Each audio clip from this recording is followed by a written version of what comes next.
Is that as low as you can go? Okay, thank you. Hello, is that as low as you can go? Okay, thank you. What are you doing? Calling around to get the best rate on a car loan. Why? Everyone knows Alcoa 10 is the best choice to purchase a vehicle or refinance your current loan. And with low interest rates and 90 days to your first payment, it's a no-brainer. You can even apply online and sign all the documents from the convenience of your home. Yeah, I don't know what I was thinking. Alcoa 10 Credit Union. It's so easy. Go to atfcu.com for details. Rates are dependent on credit score and equal housing lender.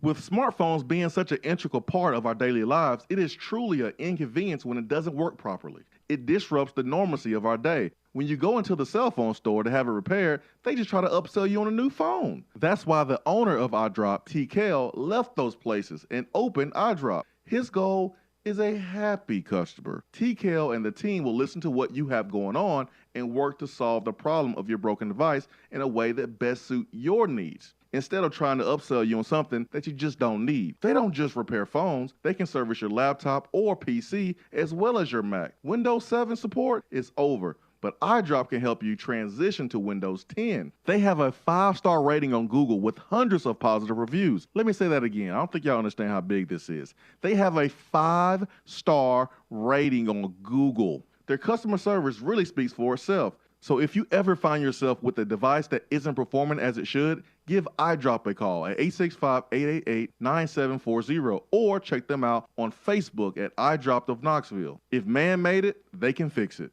If you're coming to Knoxville and need a place to stay, do yourself a favor and book a room at Hampton Inn Paper Mill, also known as the Hampton on the Hill. This award-winning property is literally in the top 5% of all Hampton Inn properties. The GM, Stephen Lawrence, is a good old local boy who grew up in the business around Knoxville. He and his staff are always available, always willing to help, and will go above and beyond for their guests. The newest Hampton Inn in Knoxville has clean, affordable rooms, flat screens, fridges, and microwaves in every room. Plus, breakfast is included in every rate. Not to mention, there's also a pool and fitness center on site. If it wasn't so close to amazing restaurants, bars, and shopping, you would never want to leave.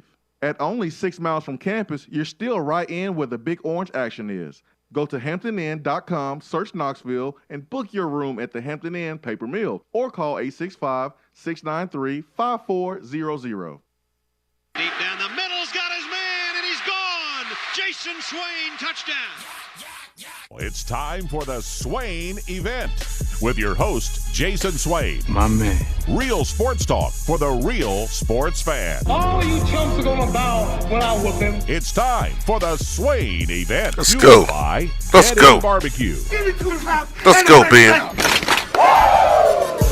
Let's go, Ben. Let's go, Ben. Let's go, Ben. Let's go, Ben. Let's go, Ben McKee. Let's go, Ben McKee. While waiting till the intro really drops. While wait. Let's go, Ben. Ben, good morning. Good morning. How are you? Man, I am wonderful, man. I am wonderful. Swain Event, fueled by Dead End Barbecue. Top 100 barbecue restaurant in America. Hey, man, let's get right to it. Let's get right to it, Ben. You know what? What do you want to talk about? Man, it's a good thing that I didn't play around the Twitter era, because the smallest little thing would trigger me in this football game, would be bulletin board material. So Vol Nation sends me a tweet this morning. And I saw it yesterday. You know how Vol Nation is. You know, he gets things a little bit late, but he always sends it like he just came out. But he got our back though, right? Mm-hmm. He got our back. It's a good thing, Ben. It's a good thing that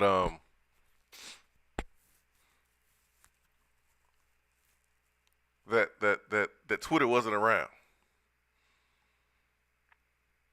years ago, because Ole Miss tweeted something out that you talking already, Ole Miss. Mm-hmm. Yesterday, 3 p.m., 3:17, a graphic, chess versus checkers. A picture of checkerboard, with Tennessee pieces being checkers, and I guess Ole Miss pieces being chess. Okay.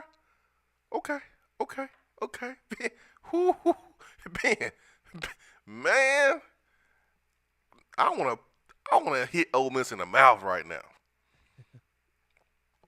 Man, I want to slap him in the mouth right now. That's how I feel right now about this football game. And it's just Thursday. I can't wait until Saturday, Ben. I cannot wait. And I found some tickets. Man.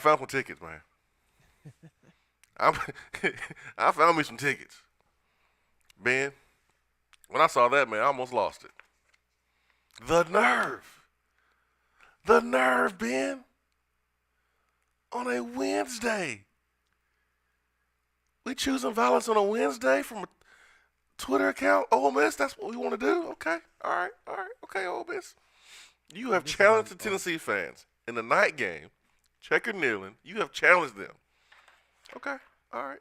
Okay. On top of Lane's slick little comments all week. Oh, yeah, I heard him. Okay. Oh, man, let me calm down, Ben. Man. We got to do a show today. Well, I think you should do the entire show fired up the way that you are. Oh, yeah, I'm fired up now. That's the way it should be. This is a huge, huge football game. I'm fired up. Great opportunity for Tennessee. But I have to understand that I'm not playing. So there's only so much I can, do. So only so much I can do to affect the game on a Thursday. Now Saturday, I'll be amongst 100,000 of my close family members, and we'll have our ways to impact the game. But right now, I mean, I gotta pace myself, Ben. I gotta pace myself. If you ever went out on a Saturday night, had a little pregame, you gotta pace yourself so you don't pass out before actually going out. I gotta pace myself, man. I don't want to pass out before the game on Saturday, so I gotta pace myself. I can't believe I saw what I saw. Oh man, this is actually, I kind of like the trash talk because now we get a chance to see Vol Nation, Neyland Stadium, possibly. I say possibly here, Ben. Possibly be as loud as it was in 2015. Possibly. I think it will be. And let's not forget 2016 Florida either. I was at both the Oklahoma and the 16 Florida game, and they were equally loud, equally great. And I do think, assuming that it is a 4-quarter game and Tennessee does its part on the field, I think it'll be equally as loud as those games because obviously it's going to be a sellout. Tennessee fans are dying for a good football product on the field, so I think there's going to be a sense of desperation from fans because they just want this so much to work out with Josh Heupel. Mm-hmm. And there's going to be a lot of piss and vinegar because of Lane.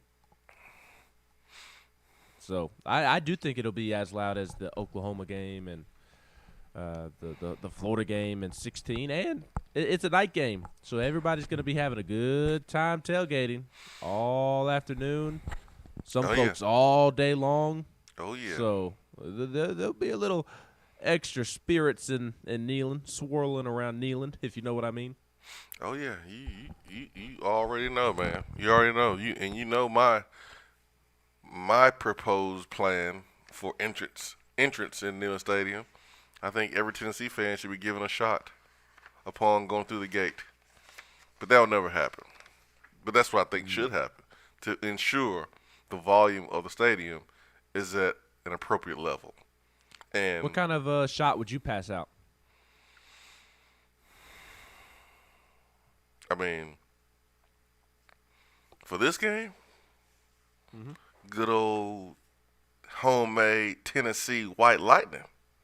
I'm with you right there. Straight from Buck Nash's backyard. Ooh. Because I know he making something right now. That you know that little dance you do when you take a shot and it puts some hair on your chest. That little wiggle. Yeah, you feel it crawl up your spine and put a little extra hair on your chest. The shots that get you to do that are the type of shots that come from Buck Nasty's backyard. Exactly. It's that little shimmy, little shoulder shimmy. Ooh. Yeah, makes you question if it was actually alcohol that you just drank. Hey man, it's that type of game. It is that type of game. And I did see Roman Harper, SEC ESPN, SEC Network. He already called the upset. No, Roman, stay in your lane. We don't need you. Stay in your lane. Pick Ole Miss. I was uncomfortable when he did that. I was uncomfortable. Why don't you worry about Alabama's defense getting right for Mike Leach's air raid? I was uncomfortable when he did that. I was very uncomfortable. I don't want anybody picking Tennessee. You want everybody to pick Ole Miss? Yes. Rat poison. Dude, have you seen that Twitter account? The Lexus Twitter account on Twitter? Oh, yes. You think Lane's seen it? Yes. Yes, he's seen everything. He's on there. You can't be the number one coach in college football as far as Twitter every week except this week. No, Lane. You get on Twitter just like you've been getting on Twitter other weeks and other days. You're going to see all this stuff. You're going to see all this slander. No, I think he's seen it. I think I seen him tweet something about not living in the past, something like that. Yeah. But you can sit down and shut up. I know, right? But it's more than just about Lane Kiffin. It's more than just about the trash talk on social media. You know, it's about execution.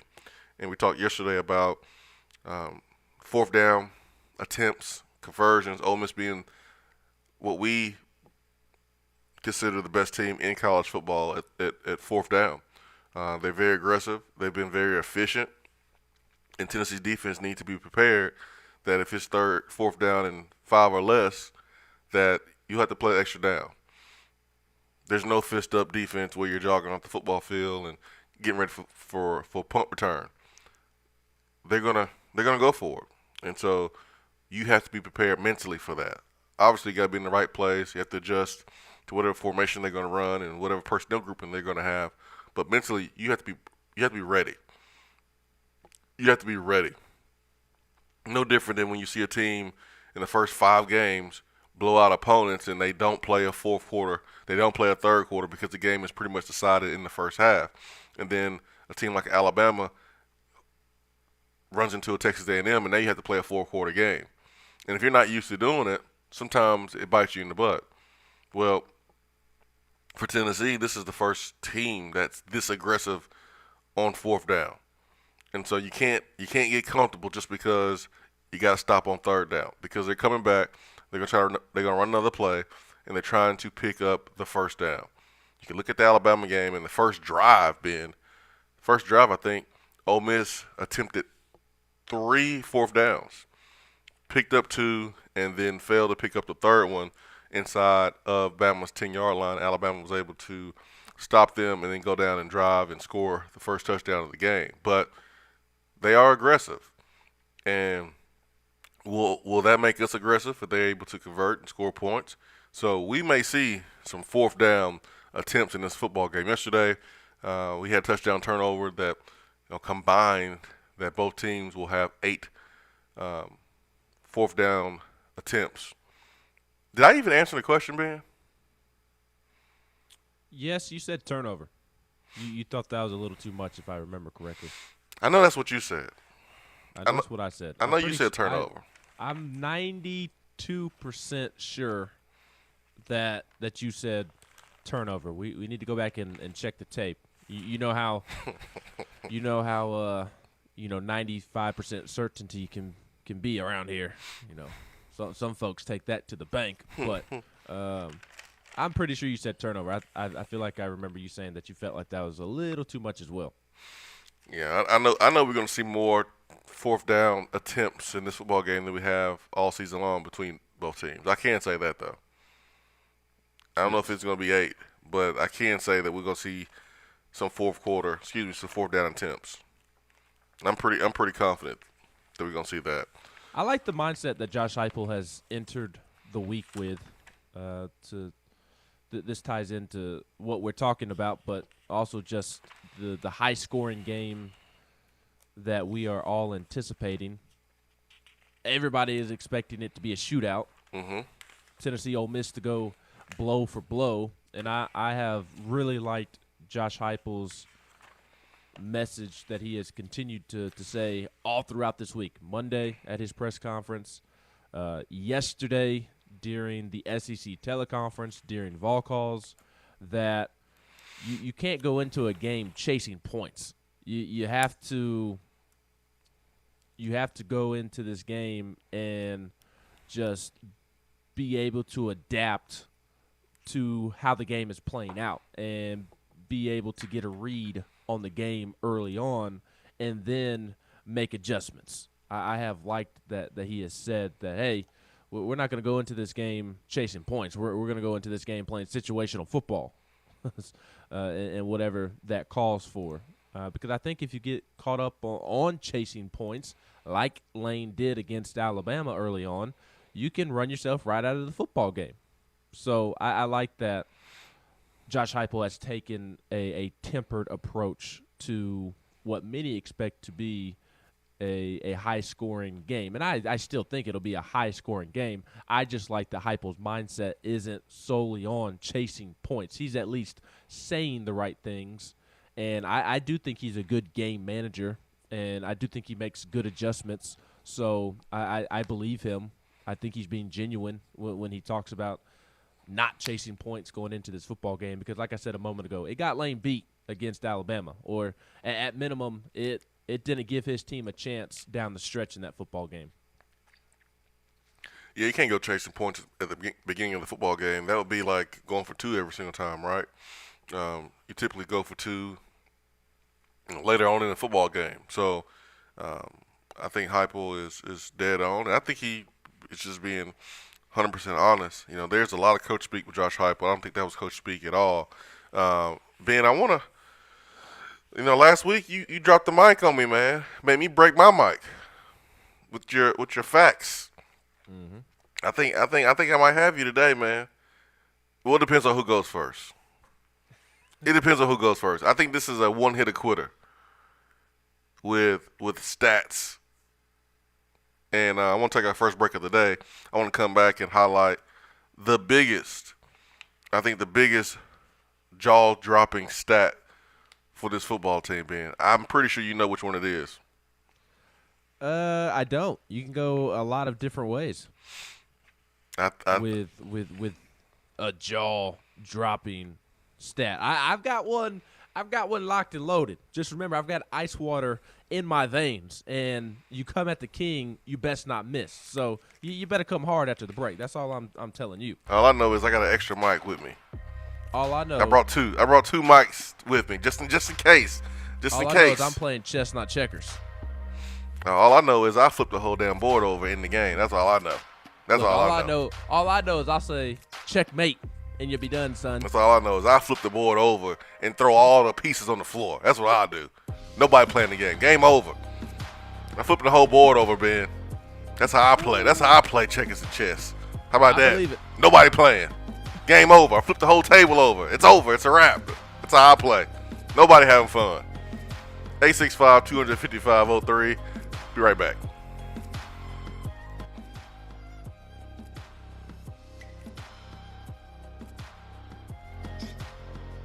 If you want to get in on the conversation, call the Iris Networks hotline at 865-200-5503.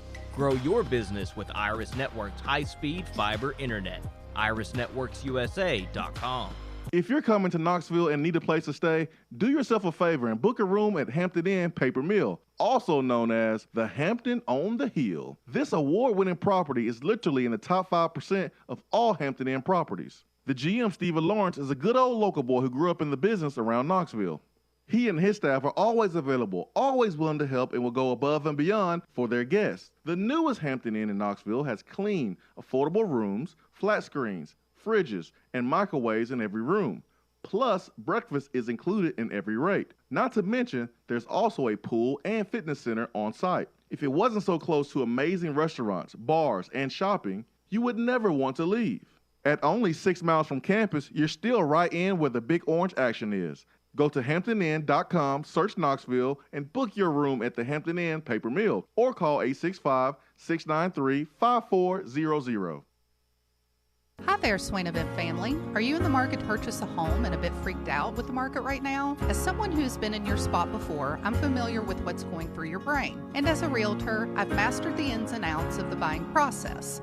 When you work with me, you'll benefit from my experience, and together we'll work toward making sound, smart decisions for your future. And of course, talk a little Vol Sports along the way. Just give me a call, Jennifer Morris, Keller Williams Realty, 865-257-7897, or email me at jennifermorris865@gmail.com. Hope to hear from you soon. We're here with Dr. Michael Carlson of Tennessee Regenerative Sports Medicine to discuss PRP, platelet-rich plasma. If you have orthopedic injuries such as shoulder pain, knee pain, Achilles tendonitis, or tennis elbow, you should give them a call. Good to be back, Jason. We specialize in non-surgical orthopedics, so we treat damaged tendons, ligaments, and joints, including rotator cuff injuries, knee injuries, and elbow and foot problems by using ultrasound-guided injections with PRP. And this form of treatment helps stimulate the body's own reparative process and assist in the healing of damaged tissue. Doc, what makes your training different than others? I've been practicing in Knoxville for over 26 years, and I'm certified in interventional regenerative orthopedic medicine through the American Academy of Orthopedic Medicine. They've been the leader in this form of treatment since 1983. I also teach this form of treatment on a national and international basis to other physicians, residents, and medical students. Here in our clinic, I'm the one doing the procedure, and we're using your own PRP, which are concentrated platelets, to treat your injury. So in other words, Jason, it comes from you and it goes back to you. So you know exactly what you're getting and know exactly the level of training involved. Do what the pros, college athletes, and I have done, and visit them online at trsportsmedicine.com. Tennessee Regenerative Sports Medicine, East Tennessee's leader in PRP therapy. Top 100 barbecue restaurant Dead End Barbecue is a no-brainer when you are craving the smoky flavor of quality Q. Dead End makes it easy to enjoy their fantastic menu with online ordering from Chow Now for pickup. Or if you don't feel like leaving the house, then have Dead End Barbecue delivered right to your door by Loco Knoxville or Bite Squad. Cheer on your favorite team with the best barbecue around. Check them out online at deadendbbq.com. Dead End Barbecue. The search is over. For a replay of each day's Swain Event TV, like us on Facebook.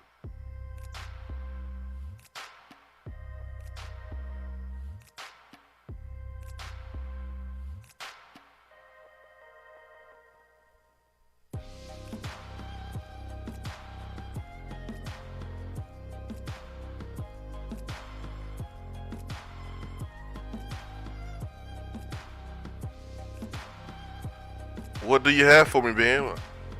Do I need to go first? Do you need to go first? What do you have for us today? Look, I'm so confident that I can go first. But that I can go first. That I've got enough locked and loaded in the chamber to where I can go as many rounds as you need me to go. I'm like Tyson Fury. You are Deontay Wilder. You think you're coming with this big right hand in the first round, and you're going to throw 2 or 3 of those big right hands, and I'm going to duck and dodge them. And after you throw those 2 or 3 big right hands, you're going to be out of gas. And I'm going to be able to go as many rounds as you need me to go. And then on top of that, I'm going to put you on your butt. So I'll go first if you want me to. Hey, man, I got one. You could be Tyson Fury. I'm Mike Tyson. I got one. I got one hitter quitter. All right. We going home after this one. I got one for you. All right, then go ahead and throw it then. You ready? Mm-hmm. Rip 'em, baby, rip 'em. Here it is. With 249 points, Tennessee has already eclipsed its entire point total, Ben, of 2020.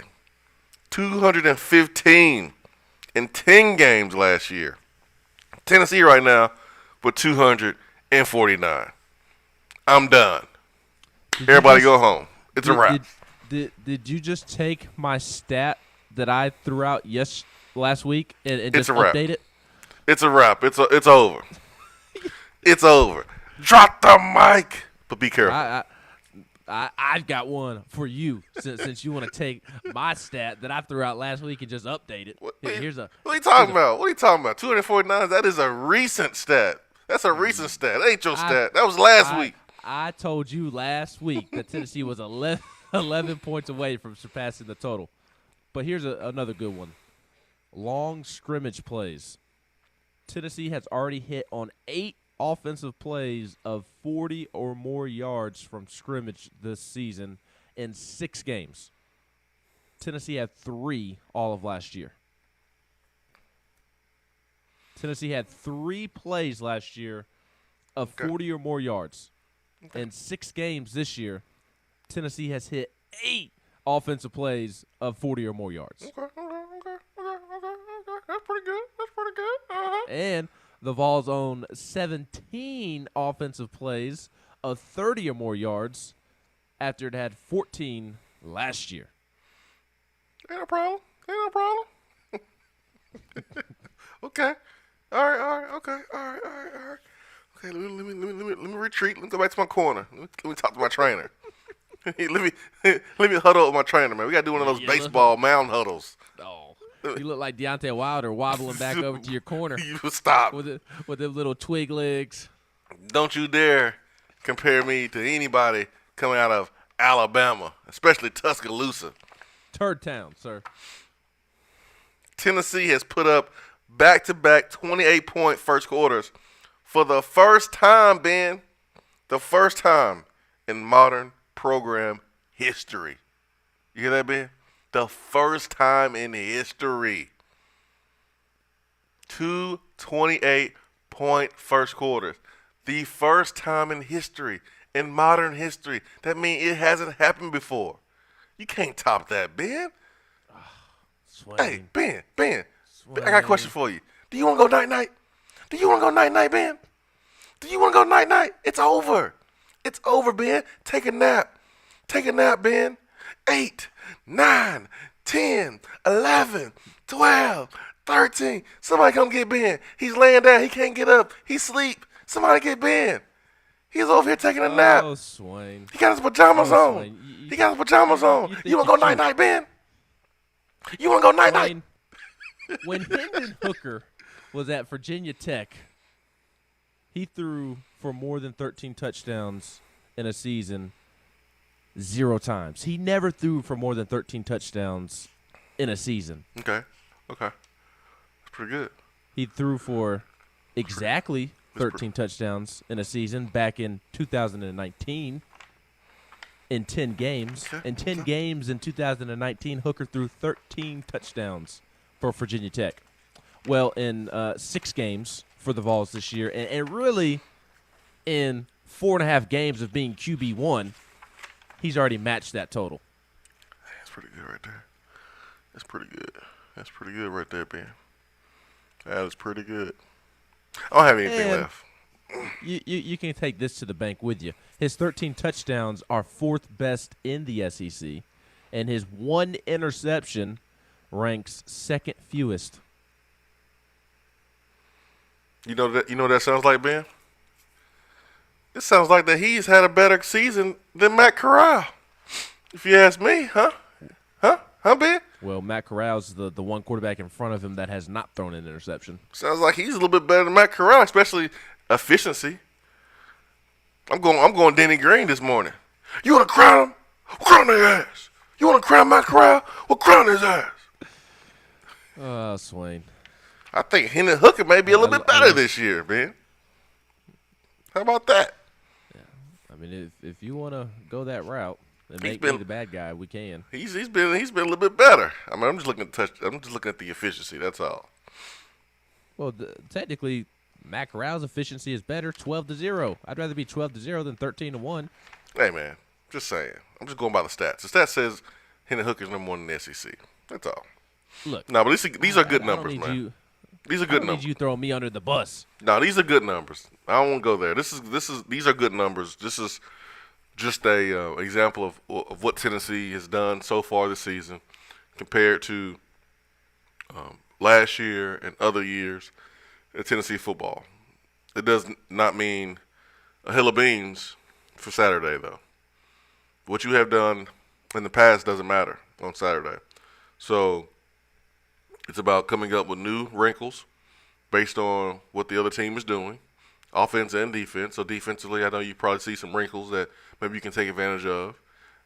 Same thing with the offense. They see some things in Ole Miss's defense that they feel like they take advantage of. And the same can be said for special teams. And they're working on that as we speak. Or they're talking about it as we speak. Because Tennessee has, early morning practices. And then they'll work on it here in a little bit and work on it full speed to see if there's something that they want to roll out Saturday. And this is where you build that trust. This is where you build that confidence. You work on and see if you can execute it. And if you do it over and over and over in practice, a new wrinkle, then you say, okay, guys, let's bring them out, bring it out. And that's what we'll see on Saturday, hopefully. But the last time Tennessee played Ole Miss, we got the drunk Tennessee fan in the stands looking like he's about to tip over with that Tennessee orange sweatshirt on. Why was he wearing a sweatshirt? Was it that cold? I guess it was that cold. Yes, it was in October. Yeah, I was at that game. It was cold.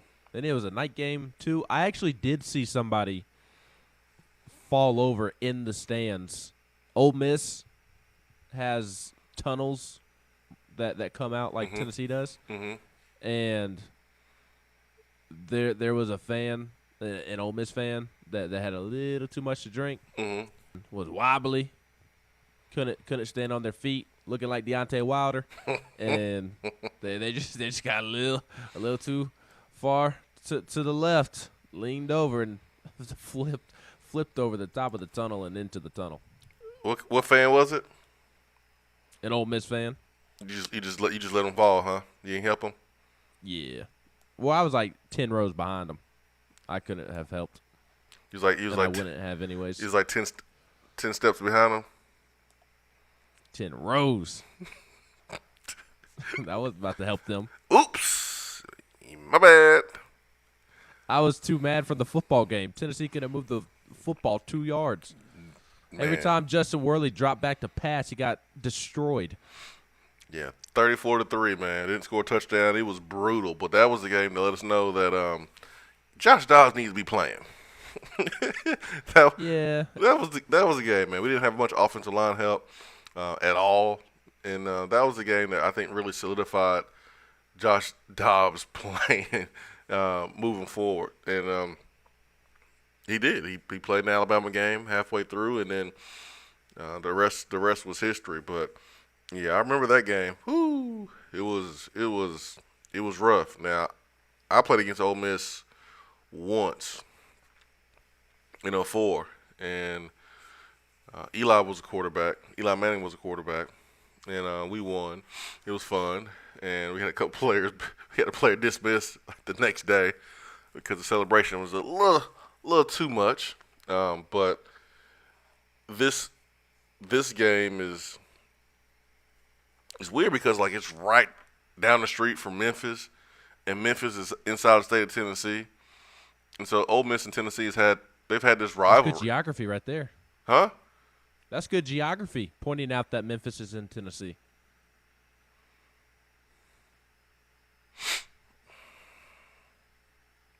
I see your bald head, Ben.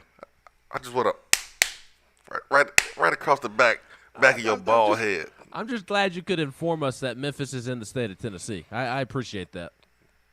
It is. It is. Sometimes people don't realize that, but it is in the state of Tennessee, but it's closer to Ole Miss, and Ole Miss has had some players from the Memphis area that have picked Ole Miss over Tennessee, and so this game is important for a number of reasons.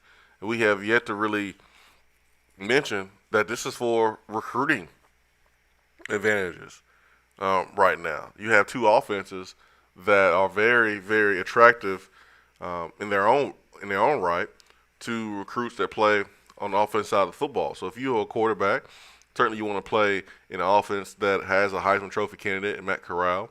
If you're a quarterback, you certainly want to play in an offense where Josh Heupel has a track record of developing quarterbacks, and he's had a first overall pick quarterback. He has had a Heisman Trophy quarterback. He's had that. Did Lane have one in Alabama? A Heisman Trophy quarterback? Nope. Yes. Nope. Yep. Nope. He didn't. He didn't. He did not. Because Tua never won. Because he got hurt later on in the season. He got young. Well, and Lane was gone by the time that season took place, because that was just 2 years ago. Yeah, so Lane never coached the Heisman Trophy. He had young Tua. Yeah, he coached Jalen Hurts. Yeah, Hurts didn't win a Heisman. Yep. So, both teams, both programs are selling a lot to offensive players in recruiting. And so this game has a lot to do, a lot of recruiting implications too. You got some players coming from West Tennessee. You got some players who live here that are from West Tennessee and Walter Nolan. So man, this is a huge game. Huge game for several different reasons, Ben. Yes, and the recruiting list is pretty impressive. And my favorite thing about it, Swain, is as of Thursday morning, Eric Kane and myself have confirmed that all but 2 commits are set to be here. All of Tennessee's commitments are getting together this weekend, and it's not some type of coincidence. This is on purpose. They want to be here to help recruit, and I think that is very, very cool. Taven Jackson, Addison Nichols, Cam Miller, Chaz Nimrod, Brody Foley, Squirrel White, Vincent Sneed, Messiah Reddick, Mo Clipper, Elijah Herring, Dylan Sampson. I mean, all these guys are going to be here this weekend. At least they have indicated on social media or told one of us that they are going to be here this weekend. And I love that so much, that the commits want to make their way down for, to this point, the biggest game of the season.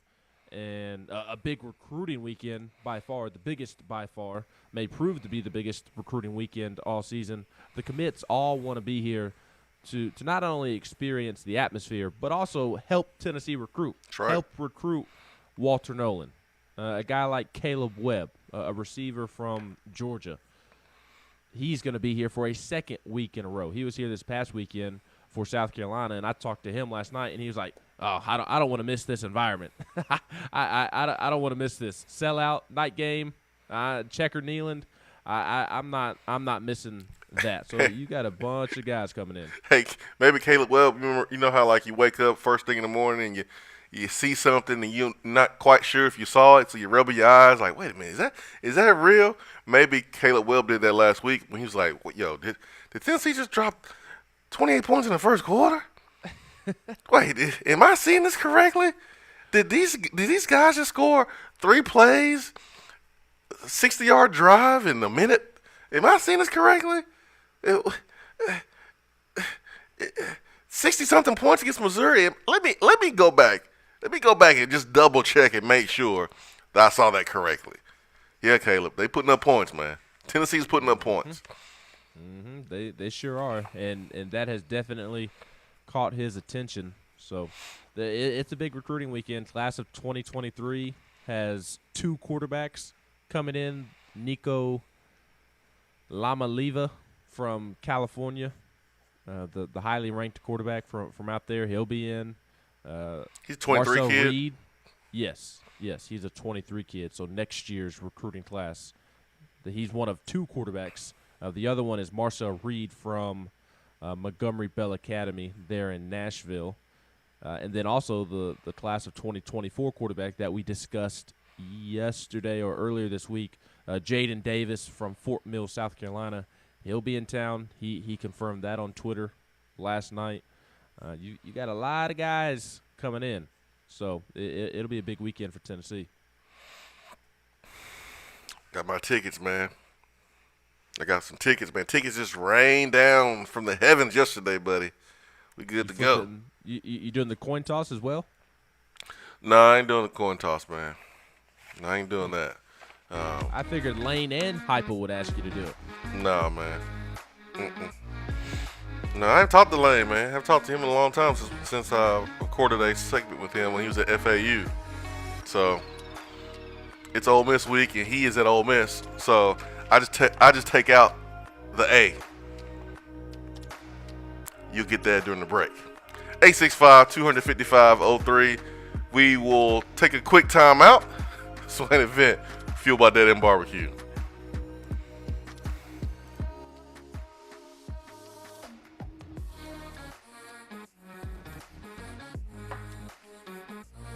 I'm Vince Moore, wide receiver, VFL 1991, and you're listening to the Swain Event. When I made the move to my own studio, I was worried about this. I was worried about that. I was worried about, hey, did I get this piece of equipment? Did I get that piece of equipment? Does that sound good? Does that not sound good? One thing I didn't have to worry about, that was office furniture, because Office Furniture Outfitters met my furniture needs. With a 50,000 square foot facility, they have East Tennessee's largest selection and are the best value for new and used office furniture. Located in Knoxville, it's easy to find everything you need for your new space, including desks, file cabinets, chairs, conference tables, and more. Office Furniture Outfitters is turnkey. They came to my place, we mapped everything out that was needed, they delivered, and get this, set everything up. To learn more about what Office Furniture Outfitters can do for you, log on to ofonox.com. That's ofonox.com. JC's Tree and Landscaping Service specializes in quality tree work done at an affordable price. Trimming and removing trees are their specialty. They also offer other services like land clearing, stump grinding, crane services, and all of your basic landscaping needs for both commercial and residential. JC's will give you a free estimate and beat any written quote by a competitor to guarantee that you get the lowest price around. Don't risk your land with a fly-by-night service. JC's Tree and Landscaping is licensed and insured. Give them a call at 865-599-3799. When you start your own business, you know that branding can make or break a new venture. That's why Swain Event relies on 42nd Street. 42nd Street is a strategy agency focused on finding creative, open-minded, results-driven solutions to brand design. After over a decade of operations in East Tennessee, the brand architects at 42nd Street have the experience and creative know-how to ensure the success of your business branding, logo, web presence, and more. To see a real-life example of their amazing work, you can check out our website at swainevent.com. Don't trust the branding of your business to just anyone. Check out my friends at 42nd Street online at 42st.com or give them a call at 865-382-7007. 42nd Street, brand, strategy, design. At Iris Networks, we know that business communication solutions are critical to your success. Since 1998, we've been helping businesses in East Tennessee by providing reliable and affordable high-speed fiber internet and voice solutions. That's why Iris Networks is your Tennessee communications partner. With internet speeds up to 100 gigs and work-from-anywhere solutions like mobile apps, video conferencing, and file sharing, we make sure you can stay connected to your customers and great communities we live and work in. Iris Networks, because just like you, Tennessee is our home.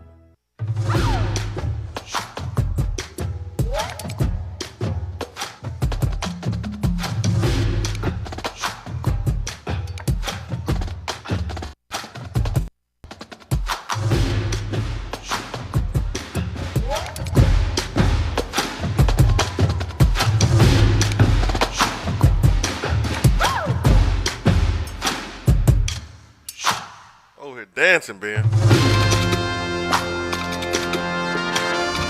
Over here dancing like a drum major at an HBCU. Let's go. Let's go, Ben. Let's go. No one dances better during the game like Stir the Pearl, though. Did you see Stir the Pearl last week when golly, what's that song called? Swag surfing. What's that song called? You know the song, man. I forgot the song. Swag and I surf. Yeah, what's the title of that song? Swag surfing. Is that the title? No, it's not. Is it really? Yes, it is. Okay. Anyway, so when that song came on last week, Fast Life Youngsters.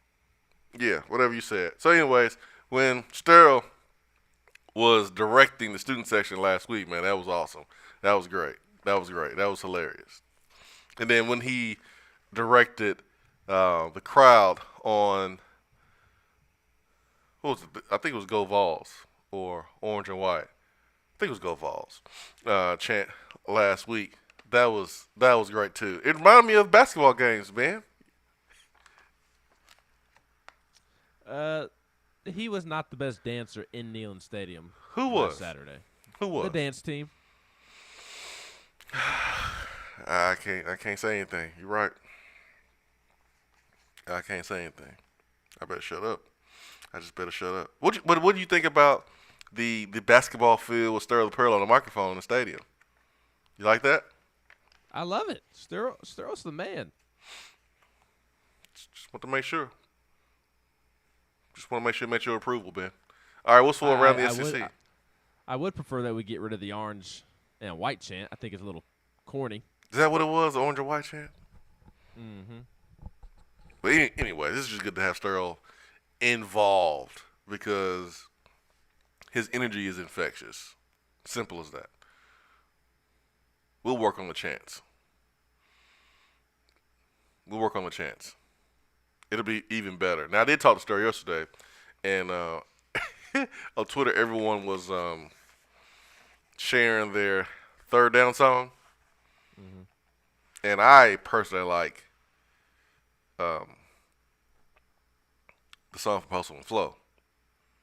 I prefer that song. I prefer at least that beat. Like that beat. Just drop the beat. You don't even need to say, add in the words. Just drop the beat, and people already know what it means. Especially Ole Miss, since they are down the street from Memphis. So I kind of like that. But anyways, what's for around the SEC? We have a couple of news and notes real quick. Ed Orgeron announced that All-American corner Eli Ricks is out for the season after hurting his shoulder against Kentucky.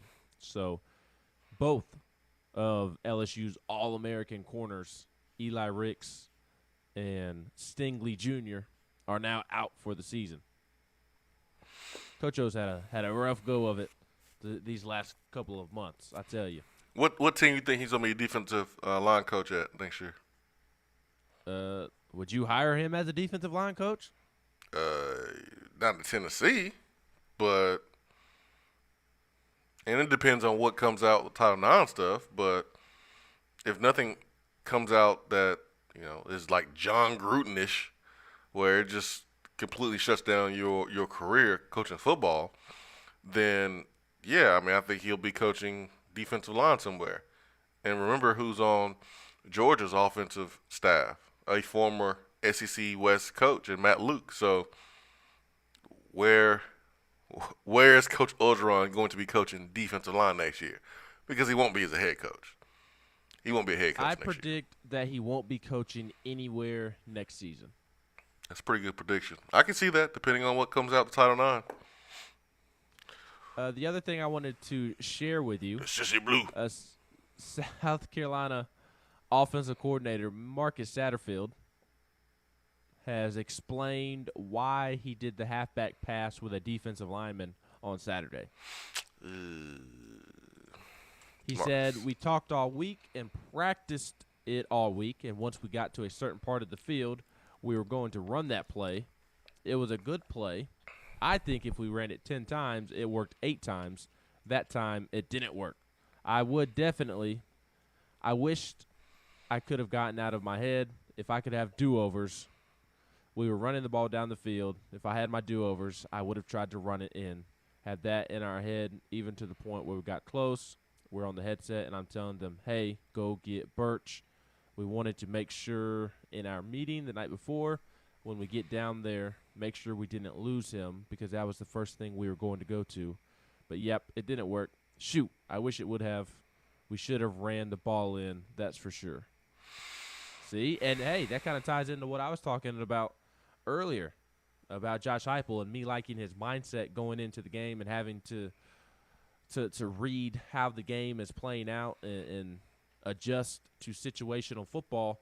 Marcus Satterfield just admitted that they were not adjusting to how the game was flowing, that they were going to go off of their script, essentially, no matter what the situation was. No matter the fact that South Carolina just ran it down Tennessee's throat the entire length of the field, they were still going to try the halfback pass with a defensive lineman because they had practiced it in practice all week and because they had talked about it the night before in the hotel.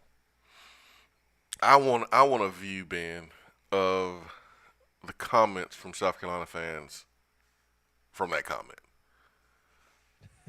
Because 8 times out of 10, really? That play's not working 8 times out of 10. No.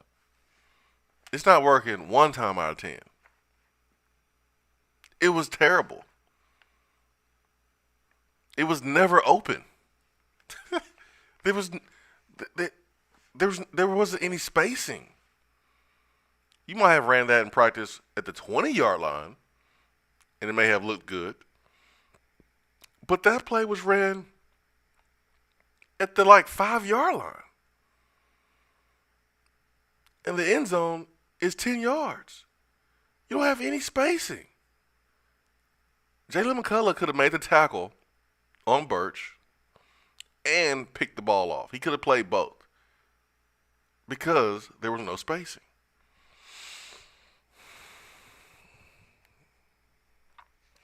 Boy, I remember those days when we had Butch Jones and he would have to explain his actions and he would just flat out lie about it and we would all know he was lying and it would just make us even more mad. Man, I feel for South Carolina fans. I don't, but good luck, South Carolina fans, dealing with that. Let's get to the phones, and let's get to Glenn. Glenn, good morning.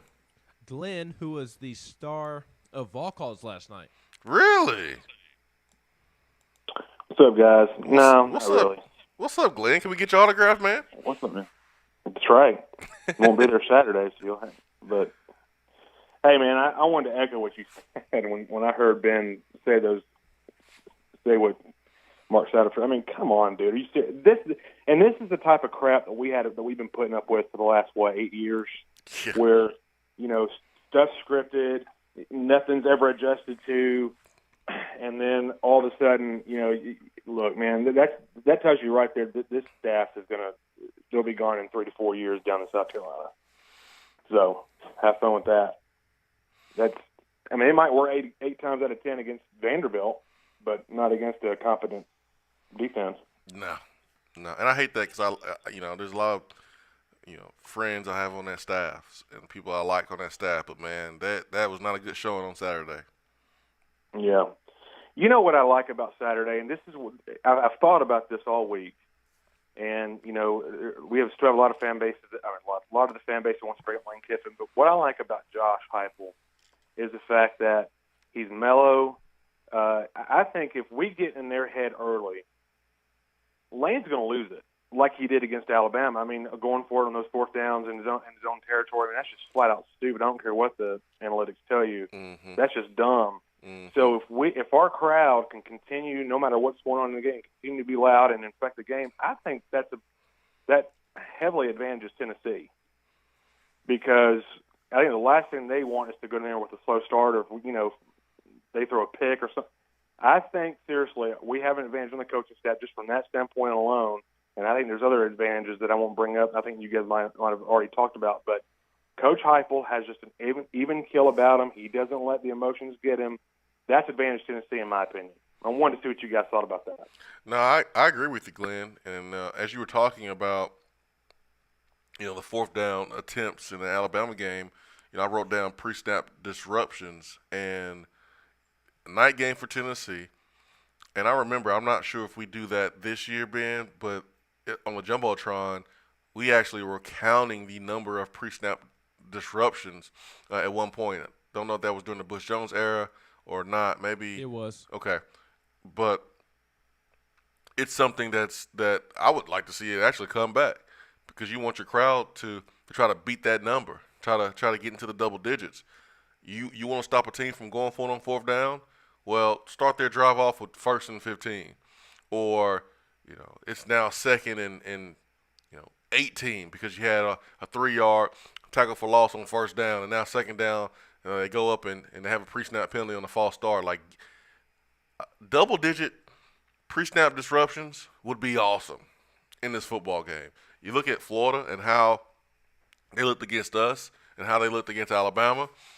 I did not see that performance that they had against against Kentucky happen, but they couldn't get out of their own way.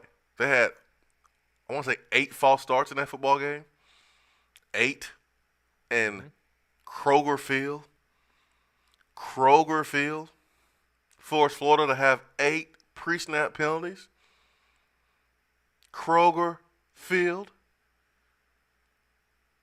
Are you kidding me? So if you're in Neyland Stadium, if you are in that stadium this weekend, a minimum of 10. And that will kind of cool down Lane Kiffin possibly from going forward on 4th down and emotionally may force him to make some mistakes, because he certainly did that against Alabama. And I like what Glenn was saying. Heupel is even keel. He's even keel. And he has been great in game with his play calling, and I expect that to continue. That's what I do expect. I don't hope. I expect that to continue, Ben. Your stance on Glenn's comments, or your opinion on Glenn's comments? No, I agree. I thought you all both hit the nail on the head, and that's something else that Josh Heupel has been preaching all week, that the crowd needs to do their part as well. That Tennessee needs the crowd to do its part. Neyland Stadium has to be an advantage on Saturday night, and it will be an advantage. It will be. There will be, I don't know about 8 false starts from Ole Miss in a game. That Ole Miss offense has played a lot of football together, and 8's even a lot just for an inexperienced offense that hasn't played a ton of football. Can't hear. Yeah, but I surely there's like 2 or 3 penalties, whether it's a false start, delay of game, a penalty in which somebody wasn't lined up on the line correctly. South Carolina had one of those penalties where not enough guys on the line of scrimmage. Probably legal formation. Right. You gotta have 7. Right. So I expect 2 or 3 or 4 of those because of the crowd. I do. Again, 8's an outlier. That's a lot. That's an outlier. Expecting 8 false starts in a game because of crowd noise is absurd, in my opinion, because I think that's a huge outlier. Like that's not normal whatsoever, which is why Florida fans were madder than what with Dan Mullen for that. So, but I do expect a couple of crowd penalties against Ole Miss in different varieties. Yeah, Ole Miss had 7 penalties against Alabama, and think about it. Ole Miss is the worst team in the SEC as far as penalties too, Ben. Penalty yardage, yep. Yeah, and second worst in total penalties. Yeah, so 8 is a big number, but if Kentucky can force Florida to have 8 false starts, then Tennessee should certainly force Ole Miss to have some pre-snap penalties and some issues as well. And that's why home field advantage can truly be a home field advantage for Tennessee. It hasn't been in a very, very long time with this type of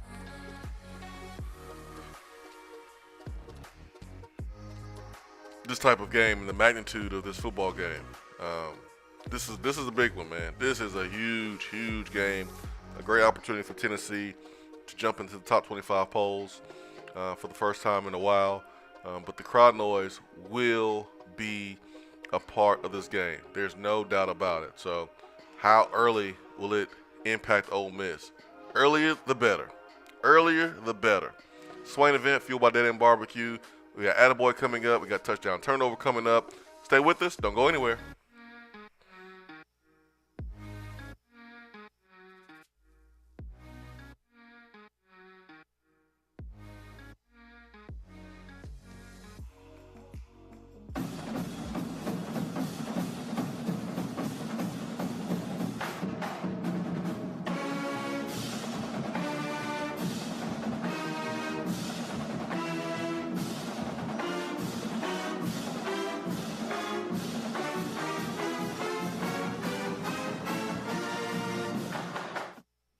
When I made the move to my own studio, I was worried about this. I was worried about that.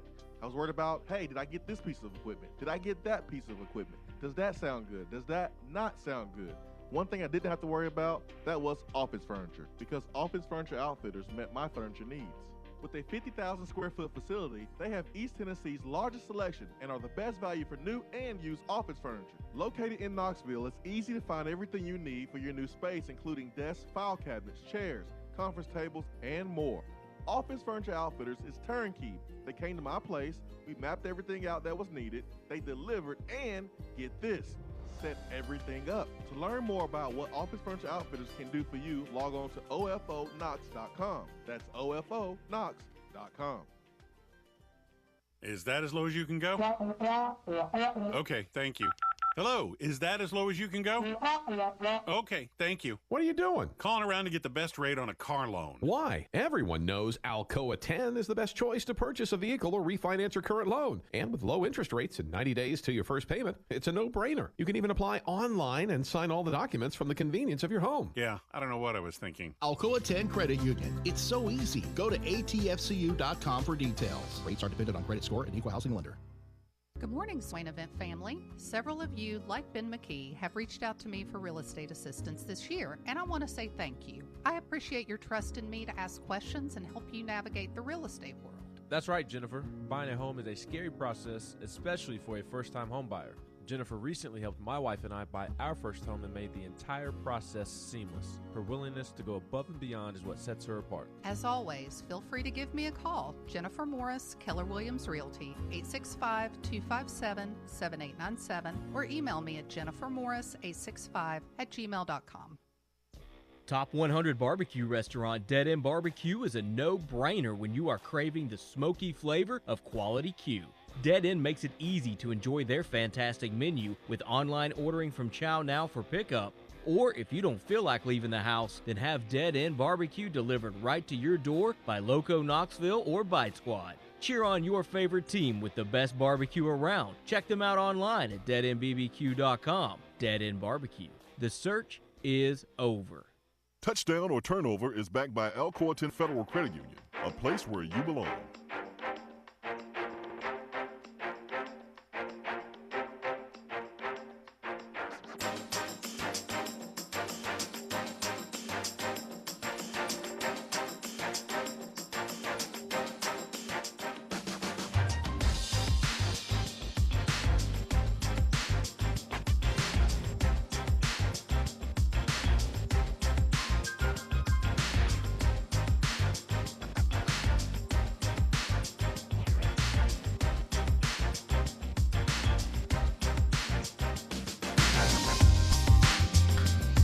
Jason Swain, Ben McKee. Swain Event is fueled by Dead End Barbecue, top 100 barbecue restaurant in America.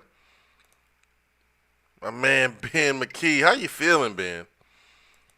How you feeling about this game? Are you more confident or less confident at this point of the week? How you feeling? Is that today's touchdown or turnover? No, man. It's just a mental check. I'm about the same. I'm the same as I was Monday in terms of how I think the game can play out. I haven't necessarily swayed to one side or the other in terms of the matchups and the X's and O's and things like that. I feel the same way today as I did on Monday. In terms of just the excitement for the game, that is obviously grown. If your excitement today on Thursday is the same as it was on Sunday and Monday, you need to go to the Low T Center and get some things checked out. Because I don't know how you could feel the same way about the game today as you did on Sunday or Monday in the wake of the South Carolina win and realizing that, oh, wow, this Ole Miss game is going to be huge. So the anticipation has been building for me. I'm extremely excited. This is the type of game that wishes that I didn't have the job that I do so I could sit in the stands and be a fan, because it's going to be such an awesome atmosphere. But it'll be a fun day. I've got friends coming into town, staying with me, going golfing with some friends, meeting up with some great people on Saturday, and heck, it's SEC football at its best on Saturday night. And we haven't seen vintage Neyland Stadium in quite some time, and it's going to be nice to see vintage Neyland Stadium back in action, because when vintage Neyland Stadium is in action, it doesn't get any better in college football. I don't care what anybody says. You wish you were back in the stadium so you could be dancing to third down for what? Yes, I would gladly dance to third down for what if it meant sitting in the stands for the game instead of the press box. Just for this game, though, right? Well, at the rate we're going, every game. Yeah, well, I mean, that energy, man, you just don't feel that energy when you are in the box from the crowd. So no, and I wish Tennessee's press box was open, because there is a difference. Because you sit behind the glass and okay, it's a good view, and you got Wi-Fi and you get to tweet whatever. You get an ice cream cooler, and it's really beneficial. I feel like you're bragging now. I'm really not. I'm saying, like, everybody thinks like that. That's awesome, and it is. It is. Don't get me wrong. Like, when it's super hot outside, it's nice to sit in the air condition. When it's cold against South Alabama in a couple of weeks, I'll be happy to sit in the press box. But like it doesn't compare to being in the stands whatsoever. And I was getting at, like, all that is nice, like sitting in a press box, but like at Florida, at Georgia, it's an open press box, and so you truly get a feel for the atmosphere, because you are within the noise, and it's you can really get a feel for the environment. At Georgia, at Florida, it was loud. Austin Price and I were sitting next to each other, and we could barely talk to each other because it was so loud in the swamp. And same thing at Georgia last year. So I do wish Tennessee's press box was open so you could get a better feel for the noise and the environment. I mean, why don't you just send a tweet to Danny White? I mean, everyone else has been sending their request to Danny White. Won't you send a tweet to Danny White, say, open press box so I can have a feel for the game? I think that's one thing that would be very difficult for Danny to snap his fingers and fix. Man, I've been cracking up watching people tweet at Danny White about what they want to see done. I mean, this is part of it. This is good. Like, this is what you need to have. You got to have feedback. It's the only way we get better is that you listen to the people that you are serving. But I just find it hilarious, like all the different things that people are sending Danny White. Like, we want shakers. Here's a link. Here's a link to buy them. I called them already. They gonna cut us a deal for, buying a large supply. We told them we gonna buy 102,000. They gonna cut us a deal, Danny. I already got everything set up, man. We just need your credit card number. What? The shakers are awesome. I hope that is something that they break out. It's always really cool to see the shakers in the student section. Yeah. I mean, it looked shakers with checker kneeling would look good. But you know what I'm about. Mm-hmm. And I still have my shaker. Yes, I still have my shaker from the 16 Florida game that they gave to us students as part of checker kneeling. Maybe I can give it to you, so you can shake that shaker while you're doing the coin toss and singing the national anthem and leading the team through the tee. You can use my good luck shaker from the last time Checker Kneeling took place and make it happen. That wasn't luck, man. That was Josh Dobbs throwing dimes and Juwan Jennings, being a father that day. Ain't got nothing to do with luck.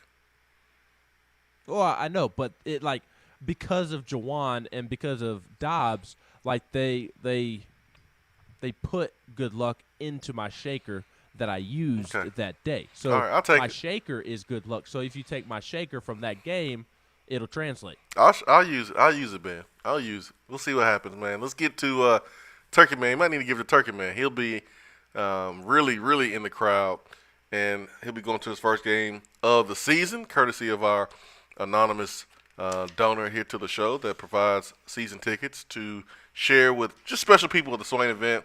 And Turkey Man, you qualify as a special person. So you get a chance to go to the game this Saturday, and, man, I'm glad that you're able to go. So good morning, sir. Good morning. I am fired up, brother. I am fired up. Yeah. I'm so excited. I can't understand it. I tell you what, I'll tell Ben, I went to a little early church last night, and I went by the one local sporting goods store here in Maryville and go look and see what they had, and I need white, Mm-hmm. And I'm looking for a special jacket or shirt. I want a white camo or light colored, and I've got gray, I've got that smoky gray, I've got orange, and I've got a nice white shirt, a short sleeve shirt, but it's supposed to get cool. So I want me a long sleeve and a jacket.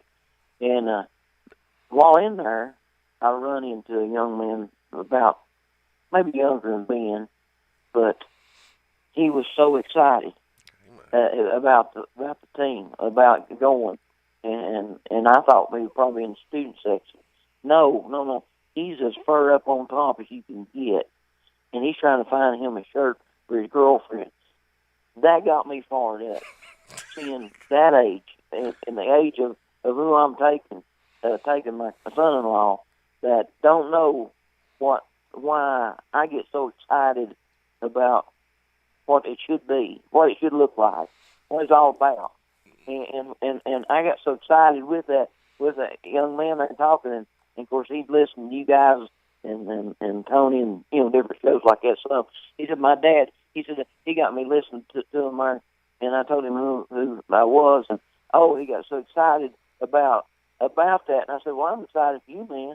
I said, I'm so fired up about that. And people looking at us like, what are you crazy? I said, you ain't seen crazy. You wait, you see crazy. And when I get so mad when we have team comes in, we'll have game day and build it up, and then we sit on our hands or we lay an egg.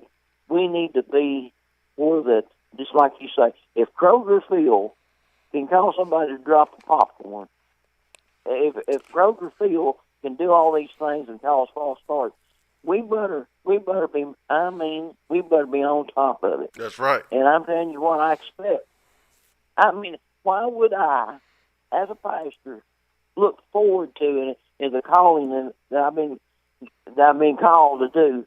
Get somebody to fill in for me, because I know I ain't gonna be able to do nothing but raise my hand and praise the Lord and be a mouthpiece for me Sunday morning. Amen. Because I know it's gonna be Wednesday before I can get a peep out. That's right. That's right. You have a sore throat. Let's do it for the future. For the future. This is for the future of the program right here. Is get those young people that's never seen it before. Let them know this is a standard. I'll get out of here. Talk to you. Love you, buddy. Thank you so much. See you, Turkey Man. Love you too, man. Turkey Man's so damn fired up, man. He don't even know what he's talking about. Turkey Man he just hyped, man. Turkey Man is hyped this morning. He don't have a clue right now. I love it. I love Turkey Man's hype. He just fired up, man. He fired up. And JD Voss says mix a little fire with far and you get fired up. That's right. That's right, man. That's right. I love it. D says with checker kneeling, you would need shakers that are all white and all orange. Yep, that is correct. That is correct, D. That is correct. Mocha Jones says Turkey Man Turkey Man is Hollywood. Wasn't he on the Fine Bomb show as well? People recognizing him in the wild. You need to pay him for his calls. Well, I gave him some tickets, so that should count, right? I hope that counts. Jake from Nashville says, coolest idea I've seen is a guy sitting Danny White is turning the lights down, playing the video Admiral Schofield made a few years ago before the team comes out. I just don't know when you would do it. Like what part of the pregame that you would actually do that, because the band takes over. And the band forms a power tee, and they walk to the south end zone, and then they come back, and then the tee is open and able to run through. So what part of the pregame would you turn off the lights and play the Admiral Schofield video from a couple of years ago? See, I have not been in the pregame, like in the stadium during pregame in a while. So we do the show, Big Orange Countdown. It's over about 30 minutes before kickoff, and so I go in, and so I've missed a lot of the pregame festivities. And then last year, it was COVID, so I don't really remember like all of it. So where would you fit that in? I think you could, if they wanted to. I think they can fit it in when the team goes into the locker room after they kick the extra point and then they run into the locker room. I think they could do it after that, and at that point the band is kind of waiting on the sideline. So you could do it after Tennessee jogs into the locker room, or start playing it as the team is jogging into the locker room, and then the band do their thing. 2 minutes later after it's played. Yeah, that's a good one. That's a good one, because Don says maybe right before the tee splits open. You can't do it then. No, because that's like right in the middle of the band's performance. You can't do that. So it has to be literally like right before the band's performance or afterwards, and it can't be afterwards because players run through the tee and then the game's about to be played. So it has to be before. Yeah, could you play it in enough time to where, because could you play it while like the coin toss is going on and that couple of moments of just standing around before kickoff? Could you squeeze it in there like right after they run out of the tee? Start it then, and then it plays through the coin toss, and again during those couple of moments before kickoff, because then you'd have everybody in their seats, you'd have the players on the field. That would be an awesome time to play it, but I don't know that they would. So there's usually 3 minutes or so that you have after you run out on the field, run through the tee, and so I'm not sure exactly how long the Admiral Schofield video is, but like the closest to the game is better, right? Yes. So that would probably be better than doing it before the band hits the field. Like if you can find a way to squeeze it in right after the team runs through the tee and right before kickoff, that would be the best possible scenario. And there's like parts of Admiral Schofield's video that's really all you need. Like you don't even need the whole thing. Just like, yeah, you can probably trim it. Yeah, you probably can trim it now. Yeah, man. Listen, I'm with that idea. I'm with that. Rodney says that you always stealing stuff. What you steal, Ben? What did you steal, Ben? What is Rodney accusing you of? Oh, yeah. Rodney says, right after the players run through the tee before the coin toss. So, Ben, Rodney is accusing you of stealing his idea. What idea did I steal? I was answering the phone. Rodney Narcell says at 8:19 that the video should be played right after the players run through the tee before the coin toss. And then after you said that the video should be played after the players run through the tee, Rodney says, Ben always stealing ish is what he said. Rodney should be quicker. Oh, man. Rodney, just worry about making sure you go see your son in Athens this weekend. They got a big football game against Kentucky. I'm sure you'll be there to watch. Oh, you ain't right, man. You dirty. You dirty, man. You dirty. Oh, man. John K. from South Carolina says, have the band pause. Can't do that. You can't disrupt tradition in a way that makes it so noticeable just for this game. Like, it has to be, like, real subtle. Can't be stopping the band's performance. You could also Green Axe is onto something here. If Tennessee gets the ball first, play it after the change of possession. You could play it at some point during the first quarter during a media timeout. Those things are 3 minutes long. They are. No, they are. You could fit it in during one of those media timeouts.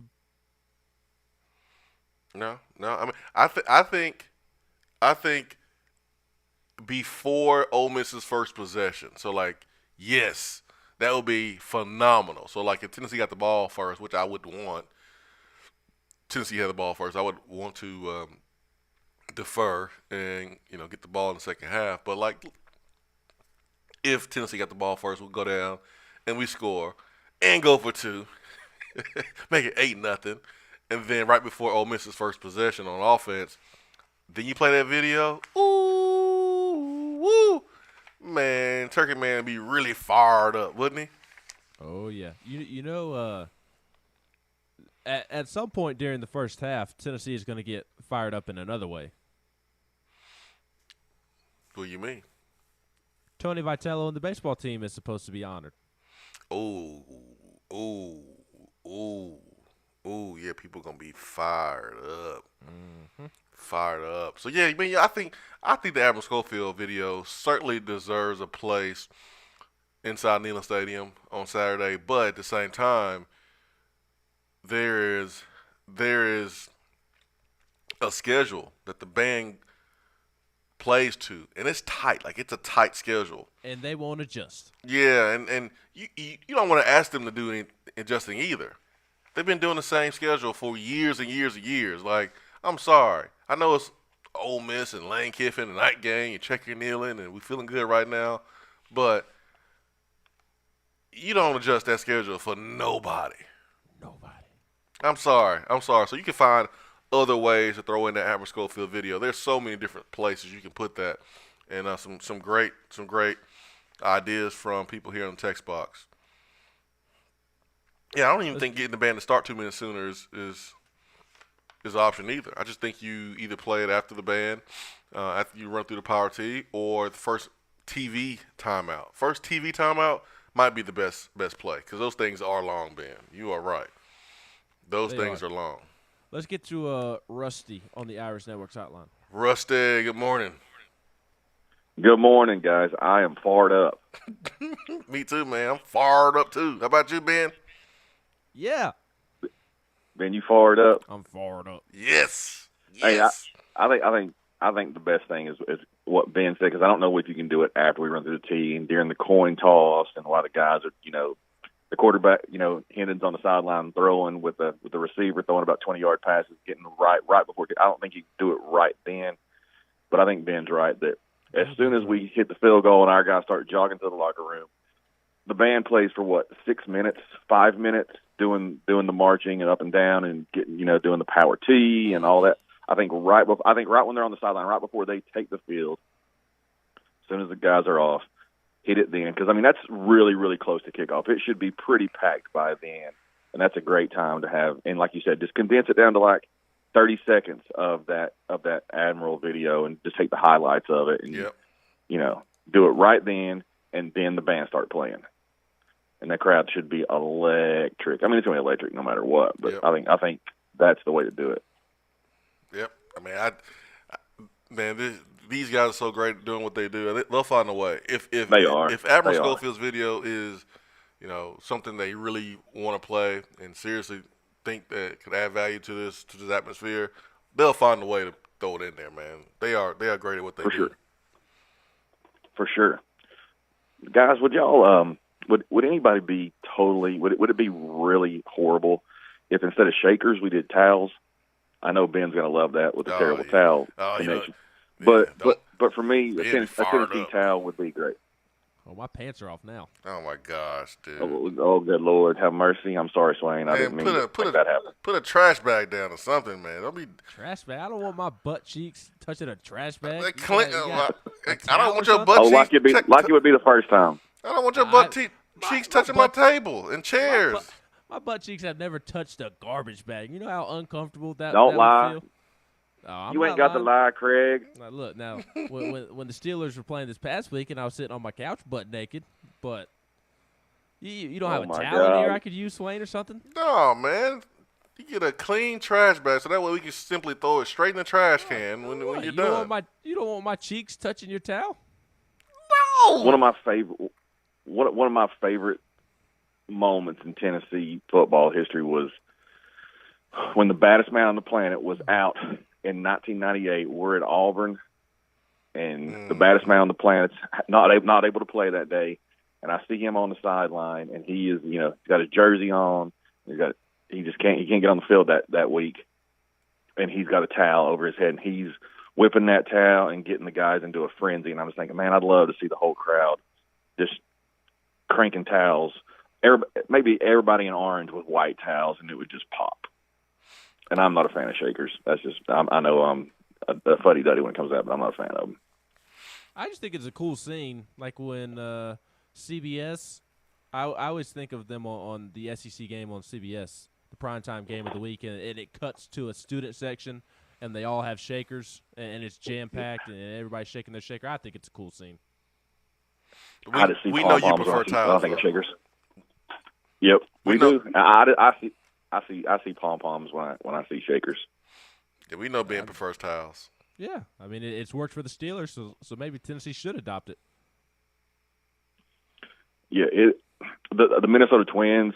I remember them like having a sea of navy blue with white towels, and the whole crowd just whipping them. It looks good. I think that's a better look than shakers. But anyway, I'm fired up. Let's go Big Orange. Love you guys. See you, man. Much love. The Grizzlies do towels for playoff games. I mean, the towels are cool, man. The towels are better than the shakers, but Rusty gonna flip that bill? I'm sure a towel costs a whole lot more than the shakers. Well, Rusty going to Cali, man. You get bigger checks out there. The cost of living is a whole lot more, so I don't know if it evens out for Rusty or not. But man, Rusty got that big money, man. He can sponsor a section. He can sponsor a Turkey Man section, the white section. That's right. Here's the Tennessee Orange Towel presented by Rusty and Gina. Yeah, man, we can do that. All right, let's go back to the phones. We've got Andy in Virginia. Andy, good morning. Morning, Swain. Good morning. How y'all? We are great. Andy, make sure he put that in Virginia. He don't want to be. Well, I want to specify I'm in Virginia, not from Virginia. In Virginia.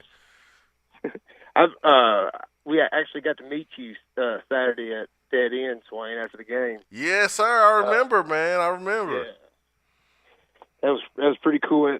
We had a great weekend, but that definitely topped it off for us. Oh, well, thank you, man. Appreciate your time. Oh, man. Anytime, man. Anytime. What? I'm going to have to make it quick because I got to get to work. Well, Ben, if you'd have been there, I'd have been glad to meet you, too.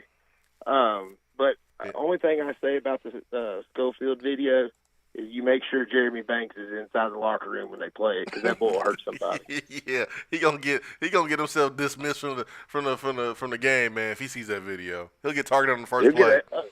He'll get a targeting during warm-ups. Oh man, you're right about that. But I'm excited about the game, guys. It's something Neyland's needed, Tennessee's needed for a long time. But I wish I could be there, but I'll definitely be cheering from home. And so go Vols. Thanks, guys. Hey, thank you, Andy. Appreciate you, man. It's good to meet you at Dead End. Why you hating? Ben? You mad? I just don't know why meeting you would be like the tip of the iceberg for a weekend. Because it was a Dead End barbecue. I mean, that's what he meant. Andy should have specified that, hey, dead end was the highlight of the weekend and the way to cap the weekend off, not meeting you. Such a hater, man. Also, why do you think? Why did you say and point out that he made sure to add the in Virginia to his name? Because there's a lot of different Andys that call in, and I'm sure Andy in Virginia didn't want to be mixed in with any other Andys. Just like, we have another McKee that uses the text box, and if he called in, you wouldn't want him to. People think that y'all the same person or something, or related or something. So hey, Andy in Virginia wanted to be Andy in Virginia, and I know that Andy's on the line. So let's bring in Andy. Andy in where? Or Andy who? What's Andy is this? We don't have a Andy on the line. We have a Trammell. Oh, I thought Andy was on the line. No, we just talked to Andy. Oh, I see Andy here. I see Andy in Virginia, and then I see another Andy. Oh, I forgot to add the in Virginia. Oh, you're terrible. Let's get to Trammell. Trammell, good morning. Trammell, you see this what I got to deal with, man? You see this? Yeah, I know. Y'all crazy, man. I love y'all in the morning. Y'all just be going back and forth, man. It's crazy. Golly, man. He trying to set me up. He trying to set me up over the middle. He ain't slick. I'll be Andy. I'll be whoever's involved smashing Ole Miss this weekend. Wow. Call me whatever. You call me Jack. Can we call you Lane? Nah, you can't call me Lane. You can't call me Lane. What about Dexter? You kind of look like Dexter McCluster. Oh, the singer dude? That's what you used to say. Nah, man, the former running back at Ole Miss. The football player. And he can sing. He can sing? I didn't know that. Yeah. I think he played for – who he played for in the league? He played with your Titans a little bit. Saints, right? Yeah, it was. Yeah, but that was one of his big things. He didn't really make it in the league. The Chiefs. Yeah, man. Y'all know damn well I'm fired up. Y'all know I'm fired up. I love Easter Turkey Man. I love when Turkey Man says it too, man. You know damn well I'm fired up.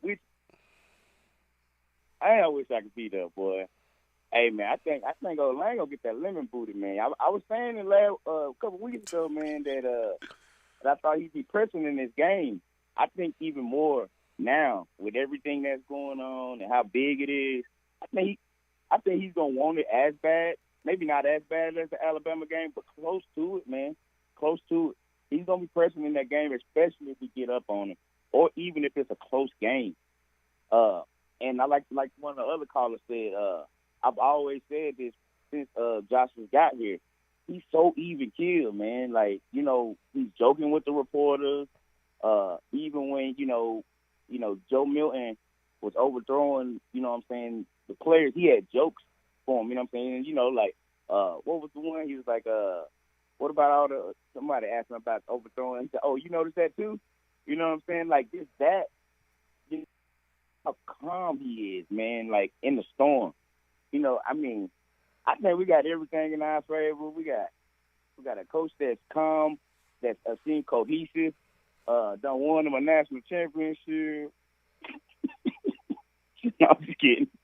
But, dude, I'm so hyped for this weekend, man. I really think the upset is coming, man. I really do, man. I just can't wait for it to get here, man. I'm just laid up. I hope I don't mess up my other leg trying to be turned up from the game. Be careful, man. But yeah, man, I'm gonna get up off here, man. Appreciate you, Trammell. Off the pills, Trammell. Trammell, are you under the influence of medication right now? He sounded better today than yesterday. Prescribed medication needs to be highlighted here. Let's go back to the phones. Ben, I feel like you just playing around now. Corrington Vol in Corrington. His name is Corrington Vol. We know he's in Corrington, Ben. He said it, not me.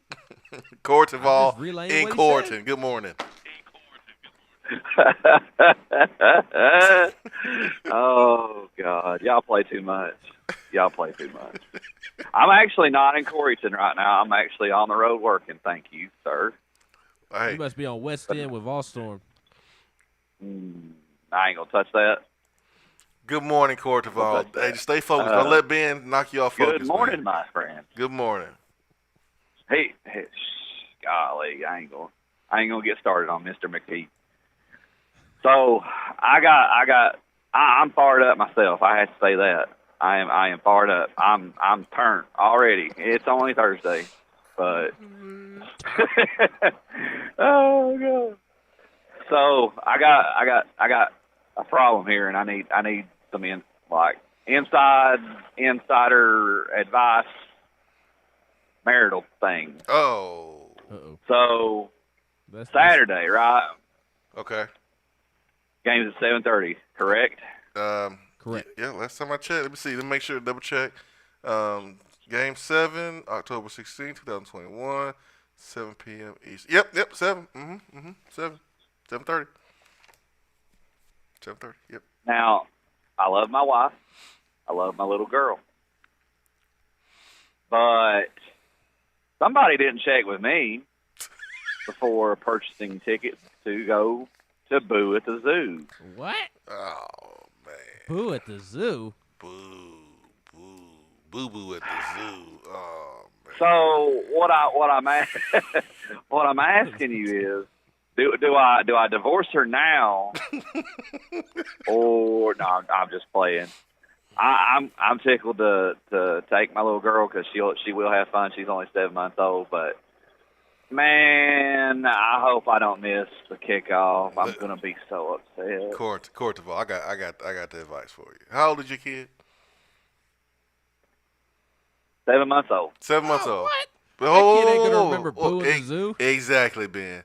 She ain't gonna remember it, Cortival. All you going for is just the pictures. That's all you're going for. I've been to Boo in the Zoo. She's not even gonna really care about the pictures in 10 years. Yeah, I went to Boo in the Zoo. I took my kid. I took my kids to Boo in the Zoo one year, and me and my wife were like, "We good on Boo in the Zoo. We good. We got two young kids, and so like it was just a lot. It was just a lot for. It was all right. It wasn't what I thought it would be. So obviously the game is way more important than your 7-month-old going to Boo in the Zoo, and she's not gonna remember it. And she won't care about the photos in 10 years. Oh, she won't care. Well, she will care. Because my oldest, when we show her pictures of like things we did when she was a baby, I mean, she cares. They'll care. She'll care later. But like, she's 7 months old. She's not gonna remember. Go to the game, Cornteval. Are you going to the game? I do not have tickets actually. I've been trying to stay at home and kind of keep my little one safe for at least this year. Me and my wife decided we're going to wait until maybe the start of next year or something like that. We're going to start going to some baseball games. Okay. Go back. My wife's a huge basketball fan, so Okay.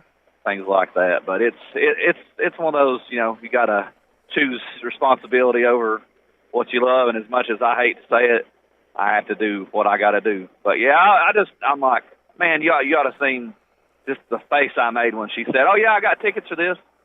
And I said, "Well, when's that?" She said, 5:30 Saturday, and I was like, Well, How long is Boo at the Zoo? You leave at 6:30, 6:45. You'll be okay. Watch the game. Yeah, you'll be fine. Hey, I've even went so far to look at how long it will take us to get back from the zoo to our address. And I told her, I said, if we are not at the house before the broadcast starts or before the first kickoff, I said, we gonna have problems. I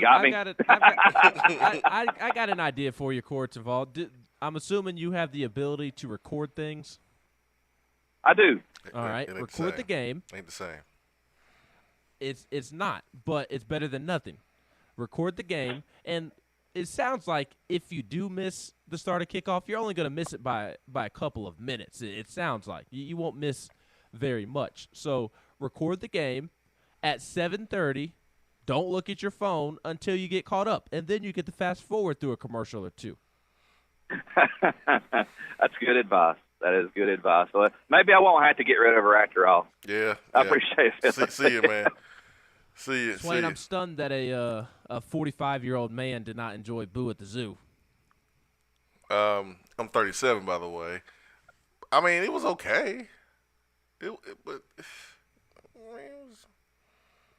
Isn't this the thing in which you sat in traffic for like 5 hours last year? Was that Or the year last before? year?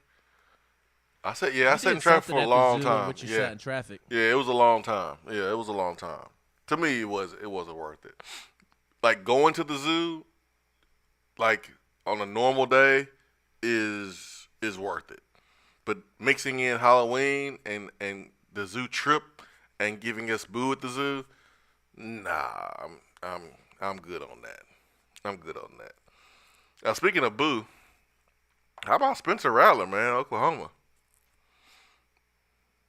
You see where Spencer Rattler has named Caleb Williams the starting quarterback? You see that?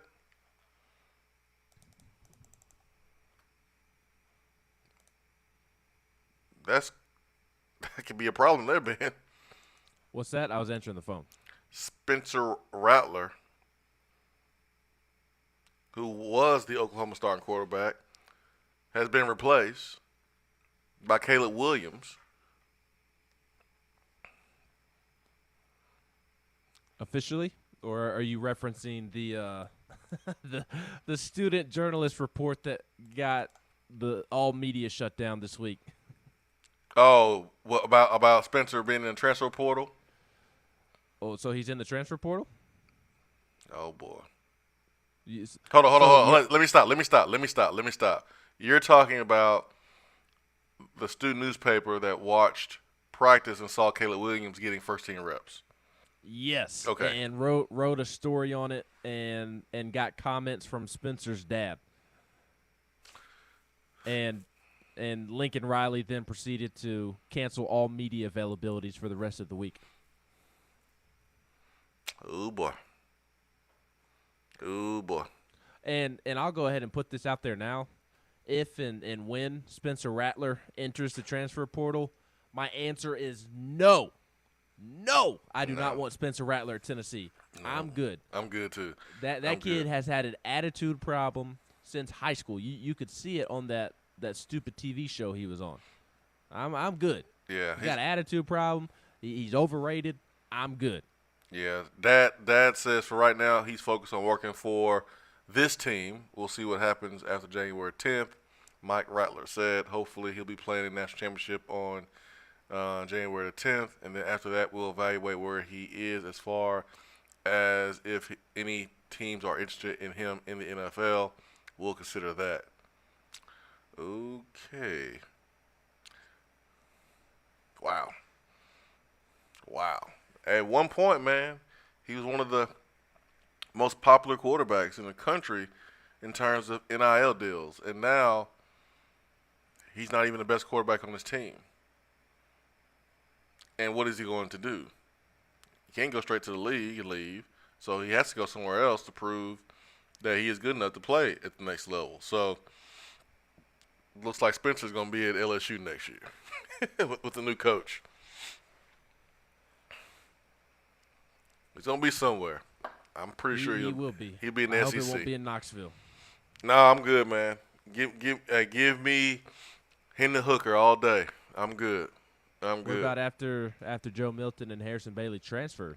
You going to go get a quarterback then? Yeah, but it won't be Spencer Rattler because he think he's going to be the starter, and I don't want him as a starter. I'm with you. Let's get to Middle Tennessee Rick. Rick, good morning. Good morning, guys. Sounds like we're all having a good time for a change. Too much fun. I just want to shout out to your last caller.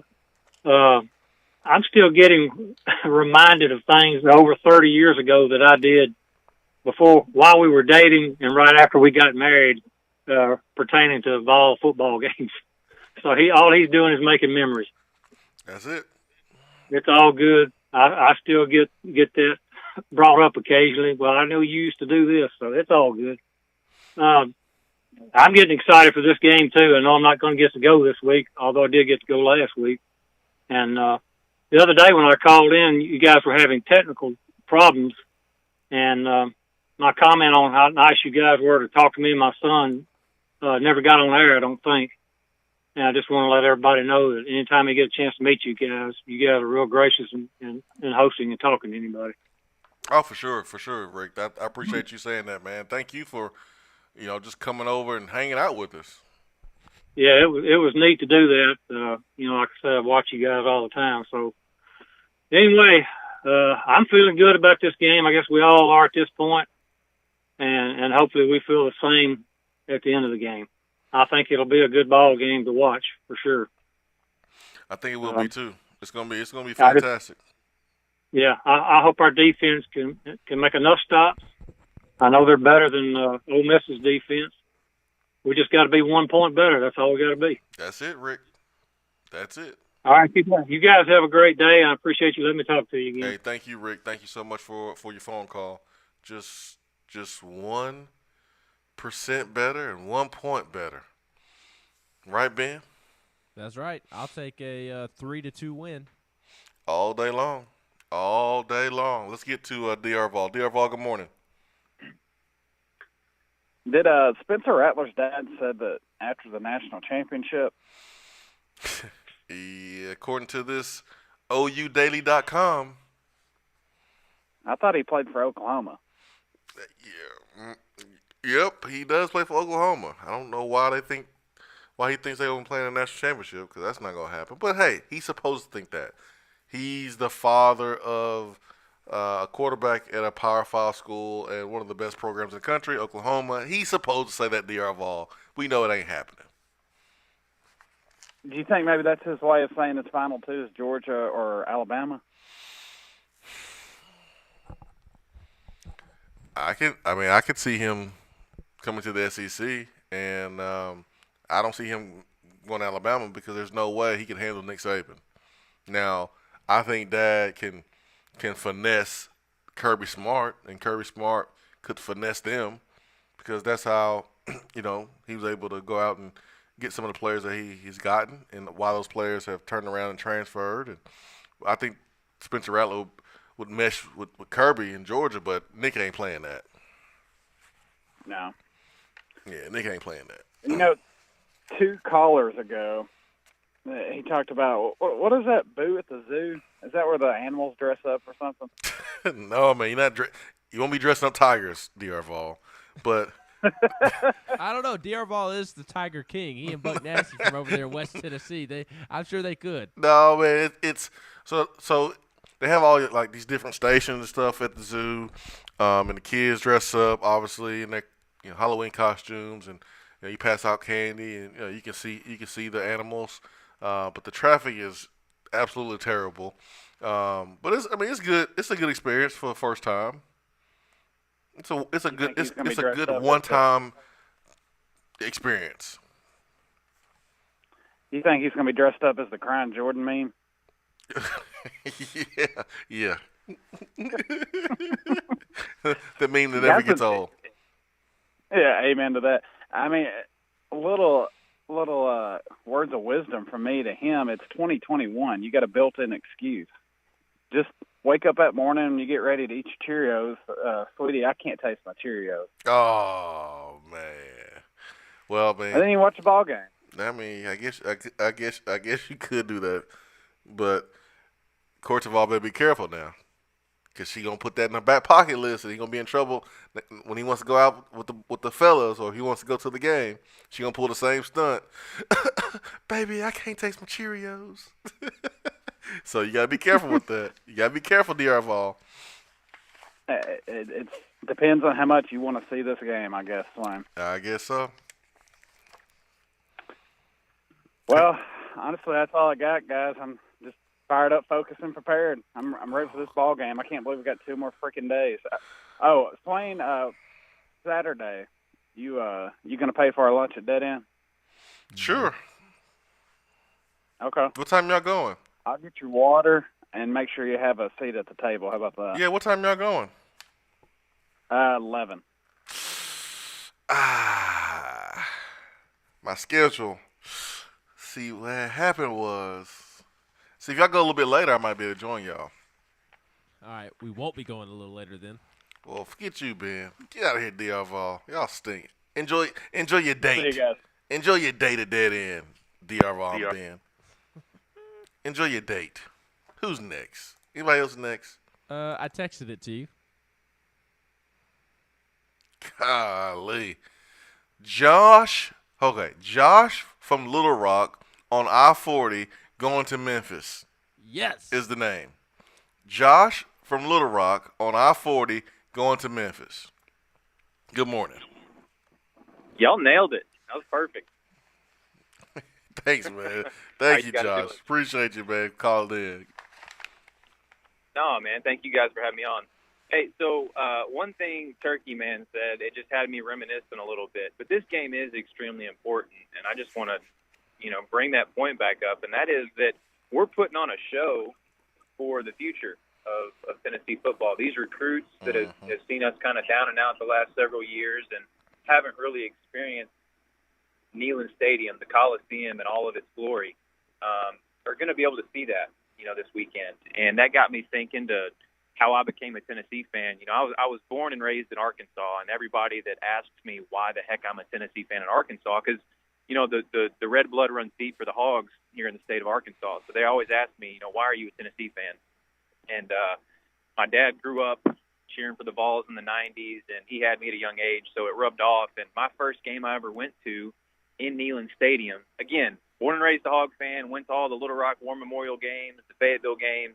So I was a Hog through and through, but always cheered for the Vols. But in 2006, when California came to town, that was my first Tennessee game ever, and that was quite the experience. I remember tailgating, the entire morning and afternoon before the game, walking down to the stadium. Some Cal fans were talking some trash, and me being 12 years old, was chirping along with them. I never met a stranger at that age, and they asked me for a score prediction. And Swain, no lie, I told them I was like Tennessee 35, California 17. And we know that we ended up winning that game 35-18, so I wasn't very far off. But my favorite player at the time was Robert Meacham. And Swain, yes. you didn't play too big a second fiddle because you were definitely one of my favorites as well on that team. But glad both of you guys got scores that game. But Meacham, man, he just went off. And I had a 3 jersey on. And I remember we were sitting kind of in the nosebleeds, but I kind of love those seats because you get to watch everything happen and everything play out. But I was nudging my dad. I was like, "Hey, Dad, watch this. He's going to score a touchdown on this one." And I remember he was on the left side. He ended up running a stop. And just like it's taught in high school, he caught that stop route at about 5-6 yards, turned to the outside, had his defender roll right off of him, and took it to the house for 80 yards. So, man, it's great memories like that just make you a Tennessee fan. The electric orange and 103,000 at the time, I think, just screaming Rocky Top at the top of their lungs. That's why you become a Tennessee fan. And I'm just really hoping that these kids that haven't experienced that these last several years will get to experience that and make some of their own memories this weekend. But anyway, just thought I'd bring up that cool story, why I'm such a diehard Tennessee fan. I hate I won't be able to make it to the game, but you guys drink some beers for me, yell your hearts out, and go Vols. Hey, man, wow. Thank you for that phone call. Thank you so much for that call. I love that one. That was a good one right there. That was a good one. If you saw the conversation between Meacham and Jonathan Wade, myself on Swain Event Plus, we actually asked Meach when was the moment he knew he was going to go be a first rounder, that he was going to leave, because he had another year of eligibility. So we asked him, "Hey, man, when did you know you were leaving? When you going into the NFL draft?" Do you know what Meacham's answer was, Ben? The day that he was born. Close. He said, that Cal game. He was like, that Cal game.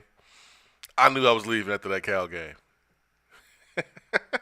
Oh, so that was a great story about Josh. I really, really appreciate that. Of course, Ben had to. I heard you chiming in the background, Ben. You ain't slick, man. You ain't slick. Just 3 is a better number than 1. That's first and foremost. Meacham, just more likable personality, in my opinion. You never talked to him before. I've heard interviews. Oh, man. God, you the worst friend ever. Let's get to Justin in Florida. Hey guys, how we doing this morning? What's up, man? Good morning. Hey, when people call in asking about what time the game is, I think you just need to. What time exactly is the game? I've been hearing 7:30. 7. It'd be 7:33 probably. Okay. It's usually a couple minutes after like the start time. Yeah, we need to tell everyone it's 7 o'clock. Correct. Get everybody into the stadium early. I agree. I think that's important because I know the last few games people are still kind of rolling in come past kickoff, and I think right from the get-go we need that place filled, rocking early, especially when they announce Lane's name. I think we need to practice how loud we can boo. And hey, let's make this as hostile an environment as possible. If I'm Ole Miss, I run out when Tennessee runs out through the T. That's 100% what they're going to do. Yeah, that's what every opposing team tries to do. South Carolina tried to do it last week, and they were a little bit later than Tennessee. They came out right after Tennessee ran through the T, so they got booed. But I think the fans will be earlier this week because rolling in late at a noon game, that's pretty normal. But you've been tailgating all day long, you'll be ready to go sit down get inside the stadium. So I think people will be ready to go in their seats well before 7:30. So I think you're going to see that, Justin. I know you're going to the game and ready to rock and roll, ready to see this atmosphere. So, yeah, man, I think you're going to see those people in their seats ready.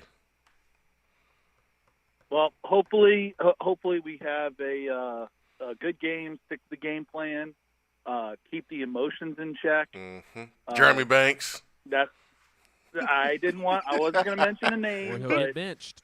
They ain't I'm surprised I'm surprised your turnover or touchdown wasn't number of personal foul calls that are coming this weekend for Mr. Banks. But love the kid's passion, and that's so hard to just tone it back 5% and still keep it at 95% for a guy like that. So, hope you guys enjoy the rest of the week. Hope it's a great weekend, and hopefully we have good stuff to catch up on Monday. I hope so. I hope so. Thank you so much, Justin. Listen, I love the way Jeremy Banks plays. I want him to turn it down a small notch. That's it. I mean, very, very small. That is all I ask of him. With Juwan Mitchell out for the season, that was announced earlier in the week. He's out, had surgery, was going to be out, and your tweet talking about defensive linebackers coach Brian John Marie, his conversation with Jeremy Banks saying, he needs to tone it down a little bit or it's going to affect his playing time. And I was like, yeah, sure. Because you don't have the depth at linebacker to be doing that. What do you mean? You get those Solon Page out there. He's not Jeremy Banks. He's not Jeremy Banks, but he's not Jeremy Banks. Yeah, you're right. I mean, so like you can say that, and I understand where Coach Murray's coming from. Like, I really do. I get it. Like, you can't, like, what Banks is doing, you can't continue to do. It's going to hurt you at some point of the season because the last thing you wanted to do is extend a drive that could be the game-winning drive for the opposing team. So, yes, you need to tell Banks he has to tone it down. But at the same time, how many reps is he really going to lose because the depth was already thin before Juwan Mitchell went out. Now it's even thinner. So Banks just needs to make the adjustment, still play with that edge, be smart, don't get any – what Banks doesn't need to do is the after the whistle stuff. Can't have that. And then just be real smart with the hand placement on the helmet, especially if you have a guy held up. Like if you're trying to make an open field tackle and you just grab the first thing and it so happens to be a face mask, I get that. or the late hits. That's the only thing he needs to clean up. That's it. But I love the way he plays, man. I love watching him play the game. So let's go back to the phones this morning, and let's get to Vol Nation. Vol Nation, good morning. Morning, family. How y'all doing, man? Man, wonderful. How are you? I'm doing great, man. Doing great. Just excited about this weekend, man. I'm listening to the show, and I was listening to some of the calls and stuff, so I had a couple things I just want to share. One thing about the caller and I know he was joking, and he's just, part of the show, family first, man. Got to be family first. They make these things with DVRs now, and they got 4K and 5K. And I'm telling you, I've made multiple choices over the years, and my children are grown, and making sure that they understood their priority. Because as a believer, as a Christian, when you look at the Word, it says your relationship with God, your relationship with your spouse, your relationship with your children, then your job or business or whatever, and everything else can come after that. And if you keep those priorities straight, you never have to look at your daughter when she turns 15, 16, 17, 18, and think that she's been competing with something that should have been lower on the totem pole. That's the worst expression you ever want to see in your life, is when she feels that she was second or third fiddle to something that she should have been privy to, or something that she should have been more advanced or over. Does that make sense? Absolutely. And so, but yeah, man. So just listening to that, man, that was awesome. And looking at Tennessee, the caller that called, there was a couple of calls ago. I mean, he was so on point with everything. The importance and significance of this game and what it could do in the perception of the college football world and how they view us. That the win Saturday would put Coach Heupel probably way ahead of schedule, seemingly. Yes. Doing more with less. Yes. And this game being so big is probably one of the biggest games to me because of the potential of what it can do in years.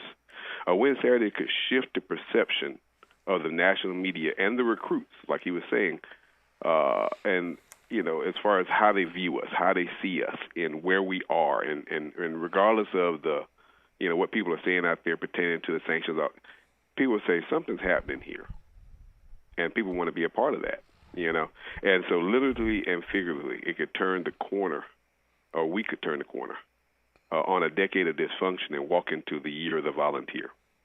The guys on Inside College Football, I don't know if you guys have watched CBS College Football, Inside College Football.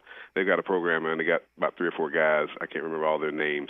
But they were, I just want to hear their opinions about the game. They believe Tennessee is, it's a good team, and Coach Hype is doing good and stuff like that. But they don't see us even in the same arena with Kiffin and Ole Miss. They see us basically getting blown off the field.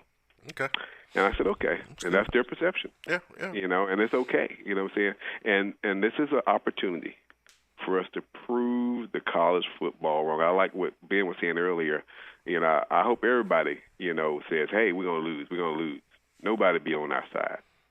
So we can go into that game that night with over 102,000 people screaming and shouting, checkerboard kneeling, 7:30 prime time, and come out there and compete and beat Kiffin and beat Ole Miss that night and step into the limelight, because that's what's going to happen. And I'm telling you, if we win on Saturday night, which I believe we can and will do, the hype train is going to be out of control. You're right. I'm already having to buy extra cargos and extra compartments right now because so many tickets are being sold, man. But I'm telling you, you're right. We got Austin Price on there. Swain, I saw you, at the gate, standing there ready to purchase your ticket. I hadn't seen you yet. Yeah, I'm at the gate. I'm at the gate. Mm-hmm. I'm finding parking. Okay. We got Vol Patriot. I'm trying to get him on, what I'm saying, but he's a little hesitant, but I've been coaching him up. Kentucky game. I'll be on. Win against Kentucky at Kentucky. I'll be on. I'm on the hype train. I get on the hype train. Got to win over Ole Miss? Huh? Oh man. No, Ole Miss and Kentucky. Oh. Yeah, Ole Miss and Kentucky. Both of them. So you saying that we go both of those wins you on there? So. Yeah, I jump on there. Mm-hmm. I'm finding That's parking. What's up. I'm finding parking. You finding parking? Okay, that's circle the parking lot a little bit. I will flag you down, But like I'm gonna tell you, like I said, now we run out of space. Y'all gonna have to come back next year. That's fine. That's fine. That train getting full. That's fine. It's weighing heavy. It's weighing heavy. That's but fine. It's all good, man. Hey. I'm so ready. After I saw that and I said that to y'all this morning, I said I know they've probably seen this, but I saw it this morning. I'm like, really? And they were talking about it on the Clemson station. I'm ready to fight. When I saw that, and I was like, really? Yeah. When I saw that chess and checkers graphic from Ole Miss, I was ready to fight, man. I really was. Well, who needs to be ready to fight is Coach Hype, because it really is a reflection of him and what their perception is of him. Yeah. Yeah. What'd you say, Ben? Yeah, so I said you're too old to fight. Well, I know that. I said I was ready. Like, I'm not gonna do it, but I was ready. Like, I had to remind myself that I'm not playing anymore. But my first reaction was, oh yeah, come on, coach, call the sweep. Let me crack some linebackers. Let me peel somebody's muffin cap back. Come on, man, please. That's my first reaction. I got a question for y'all. Go ahead. Okay, so looking at these 4-game stretch, we beat Ole Miss. We're 5-2. Would you prefer to lose to Alabama and Georgia and beat Kentucky, or lose to Kentucky and beat either Alabama or Georgia? Baldwin, you know I don't like these scenarios, these questions, but I'm going to answer it for you. Beating Alabama or Georgia is more important than beating Kentucky. It's not even close. There you go. That's what's up. I figured that, but I just wanted to make sure because, like I said, you beat Alabama, or let's say you lost to Alabama, you beat Georgia after losing to Kentucky or something. They forget all about losing Kentucky because you be beating the number 1 team in the country. Yeah, beating a rival that's ranked number 1 in the country in the same conference. That's more important than beating Kentucky, to me. No doubt. All right, fellas, man. Well, I appreciate everything y'all do, man. Good talking to you guys. Gonna have to come up there and see you on the set, and we got to go back up to Dead End, man, and get some more grub. That was good, man. Well, I look forward to it, man. Nachos are really good. Absolutely. I look forward to it, man. Tell the family I said, hey, let's go to our guy Volstorm from home. Volstorm from home. What's up, Volstorm? I thought he would come up with something a little more creative. I thought you were going to say Volstorm from West End. You told me to say that. I did not. I told you to be creative. No, you didn't. You're lying. Vol Nation started out that phone call, talk about the importance of family, and then spent the entire rest of the phone call talking about the importance of the game. Both ways, son. Look, I love my family, but they all know I love Tennessee football more. Oh, man, that's hilarious. The redhead knows this. My kid knows this. I will leave them at home. I do not care. Oh, man. That's great. And Corey Tidball, you kind of got screwed because Boo at the Zoo ain't just one night. As a Boo at the Zoo veteran, that is just for the parents to get pictures. That's it. That ain't for the kids. That's it. That's all it's about, man. That's all it's about. I was bored out of my mind that night. I would rather. Never mind. I ain't gonna say nothing. Go ahead. You're getting in trouble. Guys, you know that feeling that we've had all week. Everybody's been talking about the game. Everybody's been hyping up the game. People having trouble finding tickets. If they find tickets, they're hundreds of dollars. This is the way it used to be around here. The way it's supposed to be. This is the way it was, especially in the 90s. Yep. I mean, this was every week. Yep. You had trouble finding tickets. Yep. This is the way it's supposed to be around here. This is what we're trying to get back to. This feeling. And I do not want this to go away. I want this to build. Of course, I want Tennessee to beat Ole Miss. It don't necessarily have anything to do with Kiffin, but I want Tennessee to put on a show. We're gonna see that. We're gonna see a show. I want Tennessee to win. And I know you want that too, Vol, so I'm not saying you didn't say that, but you know, it's going to be a show because when you look at Tennessee's offense, Ole Miss's offense, I mean, both teams are right there in the top 3 as far as plays per minute. Actually, Ole Miss is leading the country at plays per minute at 2.89, and Tennessee is second with 2.87. And the only reason why Tennessee is second and not first is because we've been blowing out these last 2 teams, and we have deliberately slowed up the tempo. And you've had the injury to Cooper Mays. So that's really the only reason. And we're talking like, I mean, these guys are right close to each other, 2 and 3. So we're going to see a lot of plays. We're going to see some offense. We're going to see a show, Fall Storm. You know, most people's defenses have a tendency to either guard well against the pass or guard well against the run. Which one is Ole Miss's weakness? Both. Is it the pass or the run? Both. Both. All of the above. They I mean, I know defense. they're butt booty, you know, even though everybody thought after Louisville they were going to be gangbusters, but which one do they have a tendency to lean more toward? I mean, they're both equally as bad, truly. I mean, the stats back it up, too. I mean, I think it's second worst in the SEC against the pass and third worst against the run. So they're equally as bad on both. I was just curious as to which way we were going to lean as far as attacking that defense. I think they're going to run it. I think they're going to run it until Ole Miss puts some more people in the box. Swain talked about this a little bit yesterday, but they roll with their little 3-3-5 defense or whatever and like to drop a lot of guys in coverage and don't really load up the box similar to Missouri. And I think if they come out in that formation, then Tennessee's going to try to run it down their throat until they make an adjustment. Yep. Guys, before I go, speaking about great fall wide receivers, hey, Swain, maybe you need to get that laser corrective surgery so you can read Ben's text. See you, bud! You dirty.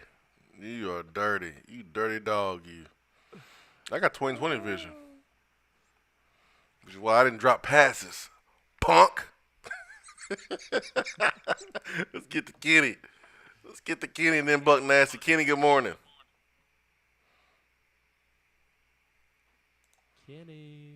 Kenny.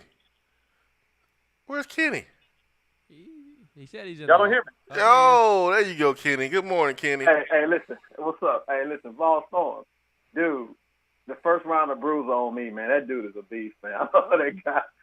Hey, he's a man. But, hey, look, I say this, Jason. Man, you hung out with a brother, right? I did. We hung out. Who did I bring with me? Who did I bring with me? You brought your wife, Carla, and the 2 kids. Absolutely. So, listen, hey, they on board. You feel what I'm saying? That's right. Alpha male, Vol time, man, shut it down, bro. That's right. You know what I'm saying? Hey, exactly. But listen, I will say this. I'm not really feeling this game being important, and I'm going to tell you why, man. I believe in the probability type thing, statistic type thing. You win this game, you lose the next 3, so what, right? I mean, we beat South Carolina with Butch. Look what happened. Man, we got to have a string of wins. I mean, I'm not going to put the Vol football program as far as where it elevates or I guess goes down on one game. I'm not going to do that. So if we lose to Ole Miss and we beat Bama and Georgia, guess what? It might, and know it's not going to happen, but then if Ole Miss lost don't mean nothing. You know what I'm saying? So, hey, we got to just, man, enjoy the ride. I think we're going 2-2. I think it's going to be Ole Miss and Kentucky going down. We do that, we all good. That would be ideal. That's going to be tough to do, but that would be ideal. Mm-hmm. All right, so look, hey, Ben, Jason, Vol Storm, we all getting together, right? When you want. Yeah. Let's do it. Hey, listen. Hey, Jason know how I do, man. I'm older than all of y'all, so I got to get the first 3 rounds. All right, when you coming? Man, I'm probably going to try to come for probably the last game, you know, because I got to DJ this all this month. But, yeah, I'm going to be up there for that. And then I think who we play? I know some scrub. But Vanderbilt. Oh, the Vanderbilt? Oh, super scrub. Yeah, I'll be up there for that.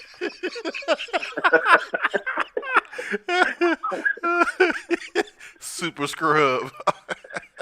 I love it, man. I love it. Hey, later, folks. I got to get out of here. All right, see you, Kitty. All right, let's get to Buck Nasty. Buck Nasty, good morning. Hold on to your britches. Good morning, boys. Good morning. Let me hold on to my seat. After Vol Nation's call a while ago made me sit out here in West Tennessee and reflect on life a little while I'm smoking my loving monies and having myself a mellow yellow to kickstart the day. And Ben here, he can help clarify what I'm trying to say here. Whenever you have to work for a small business, Swain, you rely on Ben. It's not just a paycheck for Ben. He has to be there, and he has to do things that he doesn't want to do sometimes, and it gets in the way of his personal life. Dang, man, and that's really? what I do. Yeah. I mean, you rely on Ben, don't you? I didn't know Ben felt this way, though. No comment. No comment. See, Ben knows what I'm talking about. Look, all I'm saying is when we had to take your dog to the vet because his ear was stinking, I was questioning our friendship. Man, hey, man, that was tough, man. That was tough. And it's even tougher working for your friend as a small business owner. It's even because you got to be there even more. Even those days you're sick and everything, you still got to show up. And that's where I'm at. Okay. So I can't be at the game Saturday night. And I would give my eye teeth to be there. But everybody on the Twitter's wondering, can we replicate what we did in Oklahoma in 2015 or what we done at home when we played Oklahoma in 15? And I'm going to give you my recipe how to recreate that hostile environment that we have. Okay. And it starts by hydrating first thing that morning. Now, whether you like to pertain in alcohol or adult beverages, you start early, or if you like hot teas to warm up your vocal cords, it starts at first thing that morning. Mm-hmm. And then when Lane Kiffin gets off that bus, you're standing there waiting on him. You're sitting there telling him, come on, get you some, big boy. And it starts by getting into the stadium early and letting them know in warm-ups what's about to happen. It's in every time out of the game, I want it to be so daggum loud in Neyland Stadium that Lane Kiffin has to learn how to use sign language to communicate with the team. Because it's so loud, he can't communicate with Corral right there. Boys, these guys that are on this football team ain't the paid-to-play players no more. They're over in Oklahoma and Alabama. They gone. These boys want to be here for a reason. And our coaching staff, who we drug through the mud in the offseason talking about how Ole Miss was going to kick our behinds up and down the football field, probably lose by 60, have busted their rear ends to get these boys to a 3-point underdog and give everything they've had. And now they're asking us as a fan base to turn around and do the exact same thing for them for one stinking game. So when you get inside Neyland Stadium and you see some stick in the mud sitting there on the bench playing on his telephone, you tell him put it away, get his butt up, and holler for them boys for 60 minutes. And when the breaks don't go your way, you put on more damn steam and you tell them, we're going to be here all night, and we're going to root on these boys that want to be here and are busting their butts every chance they get on that field. And that's how you take it to them, and that's how you break decibel records. Inside of the greatest coliseum ever built in sports history in the greatest state in the United States, one of the prettiest settings you'll ever see in that coliseum when they checker it out. If it don't bring tears to your eyes, you need to check your pulse because that place is going to be rocking, and y'all better make sure you do so. Just for them boys that's going to lay it on the line Saturday night. I'll hang up and get out of your hair and go big damn orange. Ooh. I got chills during that phone call, Swain. I did too. The hair standing up on the back of my neck. Ooh. Man. Can we play the game tonight? Man. I think Forget Al Wilson or Inky Johnson. Let's let Buck Nasty talk to the team. I'm all for that. I gotta take a break, man. I gotta recover. Wow. Ooh, Buck Nasty, man. I'm fired up. Buck Nasty got us ready to go, man. We gotta cut that part out of the podcast. We gotta post that separate. That's something right there. That is legendary from Buck Nasty this morning. Wow. Swain Event, fueled by Dead End Barbecue. Stay with us.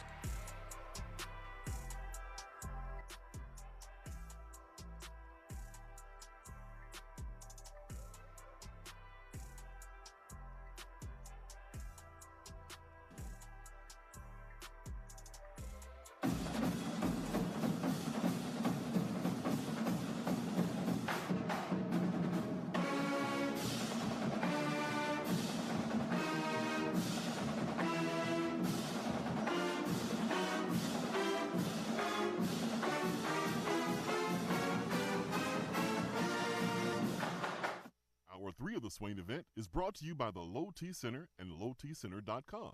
Do you know your numbers? Feel like you again. Let us help.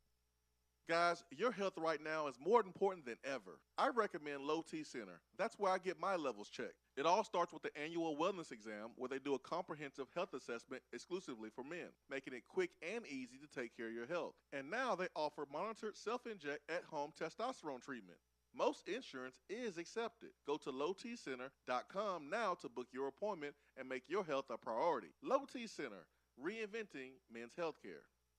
At Iris Networks, we know that business communication solutions are critical to your success. Since 1998, we've been helping businesses in East Tennessee by providing reliable and affordable high-speed fiber internet and voice solutions. That's why Iris Networks is your Tennessee communications partner. With internet speeds up to 100 gigs and work-from-anywhere solutions like mobile apps, video conferencing, and file sharing, we make sure you can stay connected to your customers and great communities we live and work in. Iris Networks, because just like you, Tennessee is our home. Out-of-town law firms have been swarming into East Tennessee lately. Firms from Memphis, Chattanooga, and Birmingham have stormed into the area. Wouldn't you rather do business with a local law firm? You know, a true neighbor. Marcos Garza and the pros at the Garza Law Firm are just that. They are our neighbors and friends that support local causes year-round. The Garza Law Firm works to serve you professionally on criminal matters, injuries and accident matters, and Social Security and disability filings. The Garza Law Firm is here for you at GarzaLaw.com. The Garza Law Firm. Let us help. Is that as low as you can go? Okay, thank you. Hello, is that as low as you can go?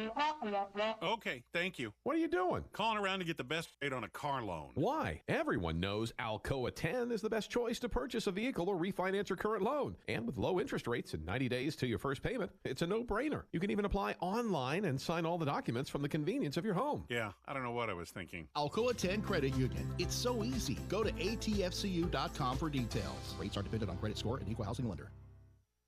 When you start your own business, you know that branding can make or break a new venture. That's why Swain Event relies on 42nd Street. 42nd Street is a strategy agency focused on finding creative, open-minded, results-driven solutions to brand design. After over a decade of operations in East Tennessee, the brand architects at 42nd Street have the experience and creative know-how to ensure the success of your business branding, logo, web presence, and more. To see a real-life example of their amazing work, you can check out our website at swainevent.com. Don't trust the branding of your business to just anyone. Check out my friends at 42nd Street online at 42st.com or give them a call at 865-382-7007. 42nd Street, brand, strategy, design. Top 100 barbecue restaurant Dead End Barbecue is a no-brainer when you are craving the smoky flavor of quality Q. Dead End makes it easy to enjoy their fantastic menu with online ordering from Chow Now for pickup. Or if you don't feel like leaving the house, then have Dead End Barbecue delivered right to your door by Loco Knoxville or Bite Squad. Cheer on your favorite team with the best barbecue around. Check them out online at deadendbbq.com. Dead End Barbecue. The search is over. If you want to get in on the conversation, call the Iris Networks hotline at 865-200-5503. Grow your business with Iris Networks high-speed fiber internet. irisnetworksusa.com.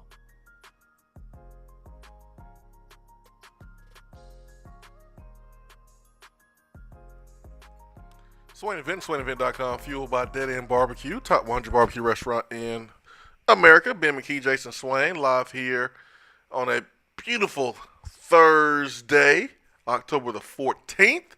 Let's get back to the Iris Networks hotline. And we got Hub City on with us this morning. Hub City, good morning.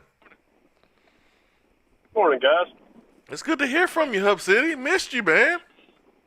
Yeah, but I've been listening. I just been a crazy year at work. So I understand. It's always good to be busy while you can work. But, kind of difficult to call in from time to time. But I'm rolling down I-40 today. I thought I'd give y'all a call and just say hi. Thank you. It's always good to see Hub City's own Al Wilson being honored there last week, and I've been pretty proud of the way those guys have been playing. I mean, they played all the way through the game. They've made us proud, and Buck Nasty said it perfectly. Man, I'm telling you, he was preaching. Man. Thought he was going to pass the plate at the end of that. Man, I would have dropped the whole bunny clip on that one, man. I'm waiting for Nealon Mafia to call in and just fire someone up a little bit, too. Man, Nealon Mafia might need to wait till tomorrow. Buck Nasty stole the show today, huh? Man, I'm telling you. Whew, I would if I was Nealon Mafia, I'd sharpen my pencil just a little bit and make sure it was pristine for tomorrow. Man, Buck Nasty. Woo, that was fantastic. His best call ever. I sure hope they run Lane all the way back to Oxford, Mississippi. That's the hope. That's the hope, Hub City. Yes, sir. So, hey, I sent you something. I hope you got it. I think they delivered it Sunday. You know what? I did get it, Hub City. I didn't know if it came from you or if it came from Nick, and so I was wondering, like, how do I reach out to Nick? And I know you're not on Twitter as much, so man, I appreciate that so much, man. Ben, did you get the present on the table? Oh yeah. Yeah. Already was rocking one of the hats yesterday. Yeah, absolutely, man. There you go. Y'all guys have a great day and go Big Orange. Hey, thank you, Hub City. Appreciate you, man. Thank you so much for the gifts. Thank you. During Buck Nasty's phone call, I started thinking about that 2015 Oklahoma game. And you know what was significant about that game? We're trying to recreate that atmosphere, right? But there's things that happen in that game that we have to make sure that we do to try to recreate that same environment. Remember, we jumped on Oklahoma early. It was 17-0. It was 17-0 at one point in the second quarter. And Oklahoma scored 3 points, kicked the field goal. It was 17-3 at halftime. In the third quarter, Oklahoma put up 0 points. Tennessee put up 0 points. So for 3 quarters, Tennessee is in control. For 3 quarters, Tennessee is in control, and that stadium has every reason to be loud, every reason to be rocking. Tennessee jumped on the opponent early, and that's what Tennessee needs to do. To try to recreate that same type of environment, Tennessee has to start fast. And we have done that the last 2 games. But this is different. This is a different football team. This is a different time that you're starting a game. It's just a different game, period. Every game is its own game. We've talked about that in this program. It seems like until we're blue in the face. And this is its own game. So if you want that same atmosphere in 2015, I don't know how you get it unless you start fast. You put Ole Miss in some compromising positions. You make some plays early in your favor. That's how you mimic that type of performance for my crowd in 15. But man, Buck Nasty, wow. Let me hit this text box. Y'all gotta hear some of these comments. B-Rad, we got you there. MT Vol says Buck Nasty bringing the heat. Ready to get some. GBO.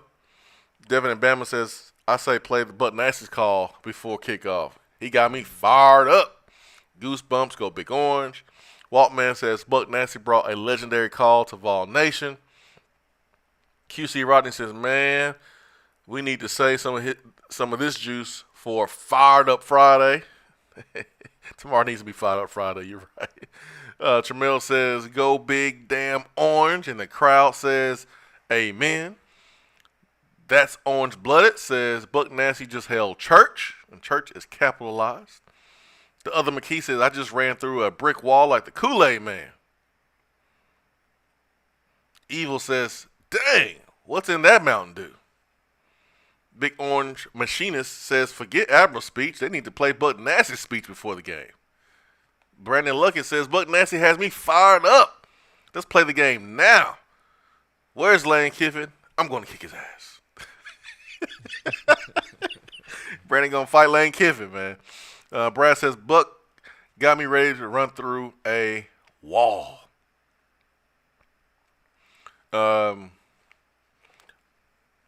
Miller of Memphis says, "What's the best time to try to meet you guys dead end on Saturday? It'll be my first time trying dead end, and would like to catch you guys there. What should I get? I'm pretty picky about barbecue, being Mifflin. Love the show, guys. Keep it up, GBO." Can't go wrong with burn ends. I love the wings. I love the barber queso. I love the. I'm a big fan of the ribs. I'm a big fan of the pulled pork. We'll be here all day. I'll tell you everything I like on the menu. It's just really diverse. It's really diverse. So burn ends will be probably my go-to for someone that's trying dead end for the first time. And that's why Ben loves the Bernie Mac, because those burn ends sit right on top of that pimento mac and cheese. But as far as the best time, Ben's going for breakfast, it seems like. DR Vol requested 11 o'clock, so. Y'all going super early. Well, it's probably smart anyways. Everybody wants to tailgate. Going to be busy at Dead End on Saturday. Let's get there early. But if anybody's welcome to join us, DR Vol and I will be there at 11. You think DR Vol will be okay with, you inviting people to crash y'all's date? He don't care. I'm the one that people want to see, not DR Vol. That is true. That is true. I mean, if it's a little bit later, I could be able to join you guys, but that's a little too early. How early would you need it to be?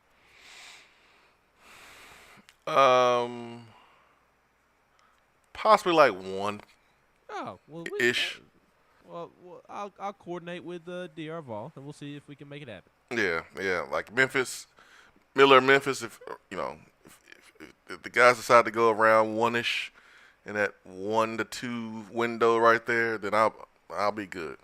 Ask us again tomorrow. We'll have a specific time for you tomorrow. Yeah.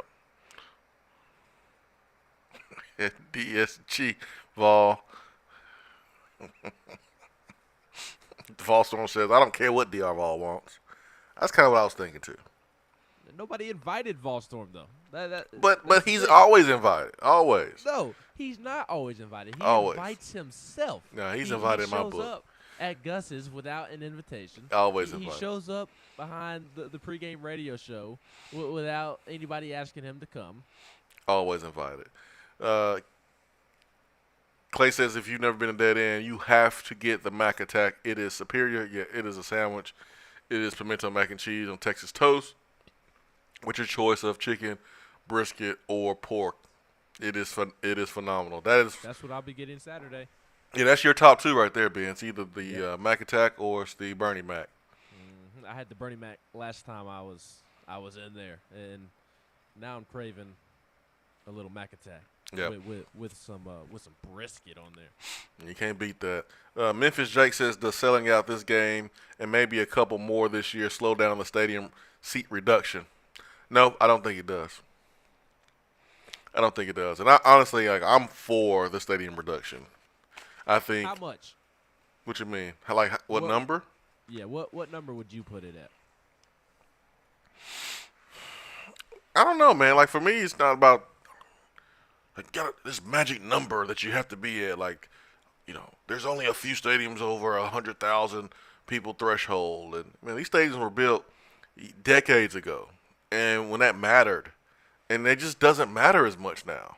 Like, it's about the experience. It's about being comfortable. You can TVs have improved. You can watch the game at home and have a great experience, and schools have to compete with that. So I don't know the number, Ben. I can't really tell you a number and be intentional about it. I would be throwing something out, not really meaning it. I don't like doing that. That's not how we do things here. So it would be hard for me to just throw a number out without being intentional. So I don't know. I just know that I'm all for the stadium seat reduction, and being cramped and uncomfortable. You shouldn't have to do that and pay this large sum of money. Like when you're paying. I say to that? You know what I have to say to that? What? Get over it. Who cares? It's a football game. You're not supposed to be comfortable. The yes, you are.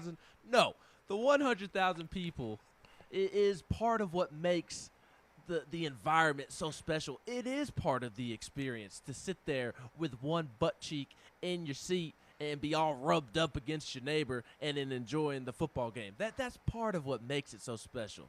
So I'm not. No, that's not special. Yes, it is. So in that case, take all the soft chair backs out of the stadium. Everybody's bringing in, chair, seat cushions. You can't bring them in. Just be everybody uncomfortable. I think being comfortable matters, man. It matters.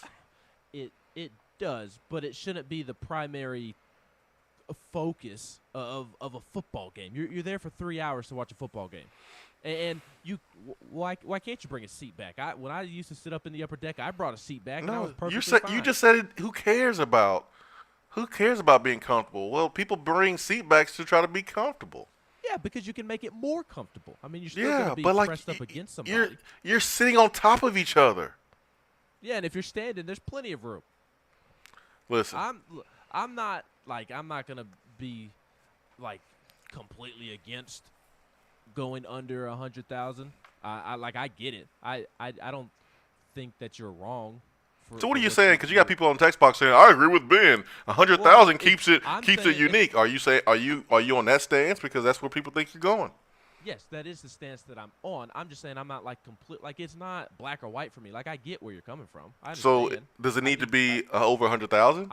I'm saying if it were up to me, it would not go under 100,000. Okay. I like the uniqueness and the character that comes along with having only one butt cheek on the seat and having to rub up against your Vol fan neighbor. So I'm not gonna think that you're crazy for what you're saying. I get it, but my preference is to keep it 100,000 or more, and the uniqueness of Neyland Stadium. I like the fact that we can say, hey, we can fit over 100,000 people in a stadium for a game. You talk to these recruits. Does it matter to them? Apparently so. If a bunch are coming back up here to see the atmosphere. Have they say anything about 100,000, or do they talk about the atmosphere, or do they talk about specifically being over 100,000? The atmosphere.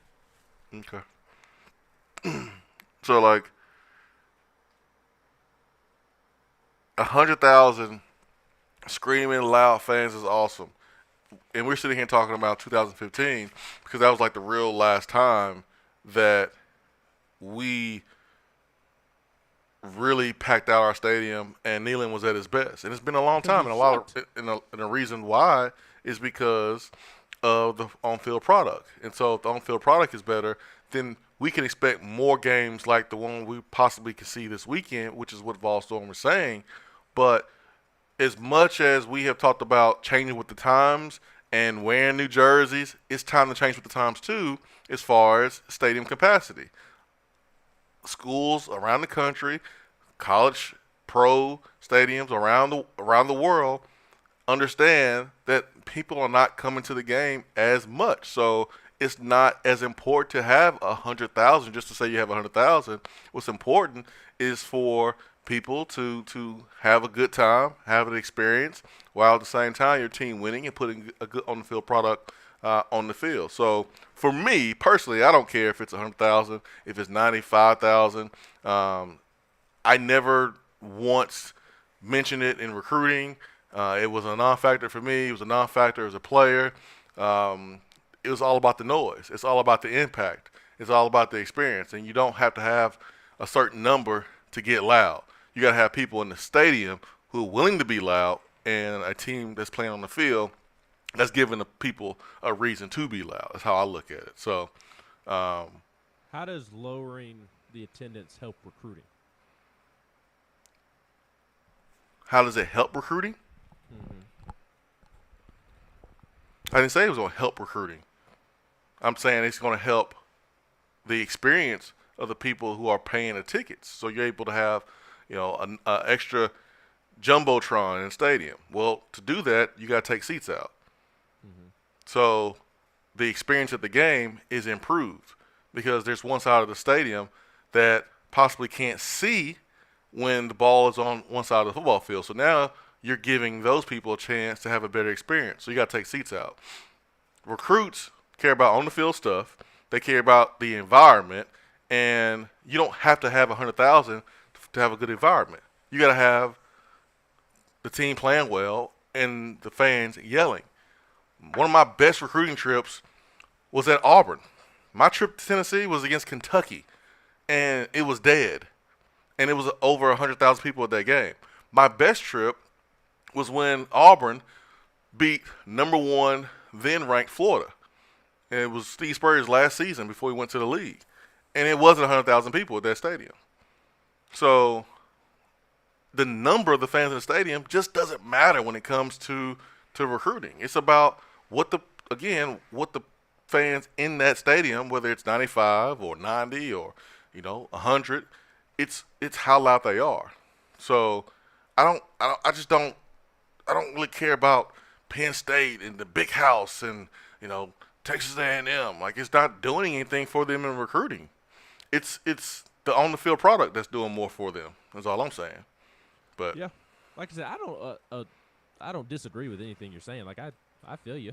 I don't, and like if Tennessee went that route, like, I don't think it would be a bad decision. All I'm saying, if it were up to me, it would stay at 100,000 or more, just because I like the uniqueness of that. That's me personally, and the reason it hasn't been sold out the last couple of years isn't because it's more comfortable to watch at home. It's because Tennessee's on-field product has stunk. It's one of the reasons. Maybe for a few, but if Tennessee was Alabama, Georgia, Ohio State, Clemson level, it would be packed out every single weekend. I'm not arguing that, but there's teams that have won less than Alabama and Georgia and won more than Tennessee, and they have had attendance issues. This is not a Tennessee deal. This is a sports issue in college and pro. Yes, I agree with you, but not when it comes to Tennessee's fan base, because Tennessee fans are elite, Swain. We're willing. I see. To be uncomfortable when your voice start changing, I know you getting goofy. You ain't being serious. Well, I actually do believe that. I just don't feel like having a serious conversation about this right now. Like, Tennessee fans are willing to show up in masses regardless of comfort, regardless of circumstances. They've shown that for basketball. They've shown that for baseball, sitting in a monsoon outside in the street. I mean, who wants to sit and watch a baseball game on a screen in a street in the midst of a monsoon? So, I just think, like, for a couple of people, yeah, they are going to choose to watch it at home because it's more comfortable and you can get more out of your day doing so. But yes, when it comes to Tennessee's fan base, I think so. Yes. I'll say this though, Ben. There is a reason why we're going in this direction, and the reason why is because of the feedback that Tennessee has gotten from more than just a couple people. So this was something going in motion. Before Danny White was the AD, this was going into motion as Coach Former, one of the most traditionalist people I know when it comes to Tennessee, who won't even let dudes wear black socks because, it's different. He was on the verge, right there in the driver's seat, in understanding that times have changed. So it's not just a couple people. There's a lot of people that are on board with stadium reduction. But anyways, man, I'm gonna keep it going. You're right. This is Jason Burrow showing that he's not listening. He says the level of play doesn't affect attendance. It does affect attendance. We said that. Like it affects attendance, man. It affects attendance. Of course, Jason for the Bros be the one to not listen, right? It's it's not like it's his first time doing this, right, Ben? No comment. Come on, Jason for the Bros, man. Don't start that non-listening stuff. It always affects attendance. The quality on the field always affects attendance. Always. I will. I before we do move on, I did want to point out one comment that I didn't necessarily like from Clay. Ben sits in the press box. ... How are those chairs, Ben? I went on like a 5-minute rant earlier about how I don't prefer sitting in the press box, and before I even got to the press box for my job, I was the one driving 3 hours in the middle of the night, 3 hours at 4 o'clock in the morning to get to Tennessee games to sit in the upper deck on my bare bottom. I have sat uncomfortably in a number of games. More than happy to do so. To watch Tennessee lose, to watch Tennessee win. I've sat all over Neyland Stadium in the upper deck on the side of the stadium. That's true. Where there are no seat backs, where there are no season ticket holders, underneath the Jumbotron. Underneath the Jumbotron where all the fans who don't have season tickets get to sit. I've sat in the rough spots of Neyland Stadium, and I enjoyed every second of it. So, yeah, I do get to sit in the press box right now, even though I do prefer to sit in the stands. That would be more enjoyable for me, but I understand that I have a job to do. But, like, the press box comment, like, is a little ridiculous because I was sitting in the mud of Neyland Stadium before I was in the press box. That's true. After driving 3 hours at the butt crack of dawn to get there in time for the Vol Walk, or having to drive until 3-4 o'clock in the morning after the game to get back home to Huntsville. Facts on facts on facts on facts. That's right. But hey, before you was interning and while you was interning, man, you was in those nosebleed seats, and some would call those seats better than some of the other seats because you get the view. But listen, everybody can have their own opinion. It's a reason why this plan is going forward. It's been years and years and years of talking to focus groups and talking to donors and talking to fans. It's not like we're going from 100 to 60. We're talking like 100 to like 90 or something like that, or a little under 100. And the stadium will still be loud. The stadium will still be special. The fans will still be awesome. It's just changes need to be made. Like I was walking in a stadium Saturday, and just structurally, it's old. It's old. It's antiquated. There's some things that needs to be upgraded. Bathrooms and concession stands. We have an awesome jumbotron on one side. To put something on the other side that's identical, something has to be moved out. So I don't think it's that serious to where it's life or death. Like, oh my God, you're gonna drop over under 100. No, I don't think it's that dramatic. I really don't. So, anyways, let's get to the Iris Networks hotline. We've got Vol Maniac and then TC. Vol Maniac, good morning. What's going on, boys? Good listen to his first-time caller. Hey, I was going back to the first hour. We was talking about the Admiral intro. Ooh. I've got one for you. You know, we need to set a schedule. I know we're going to schedule and everything. We need to set it about 4 minutes up. You bring it out, the band's playing, band's marching down, they make the tee, and then they have like they can do the band or whatever, like power went out, lights go black, you have the dark mode button on the jumbo, it switches to checker mode, Ooh. Orange lights come out through the stadium, Admiral comes on, gives his speech, does his little intro, crowd goes nuts, then the band breaks down Rocky Top, splits the tee, and everybody runs out. That would be a legendary WWE type of entrance right there, man. That would be phenomenal. I just don't know how much modifications they would do to the band's performance just for Ole Miss in a home game. But Well, man, I think it sounds great. I like it.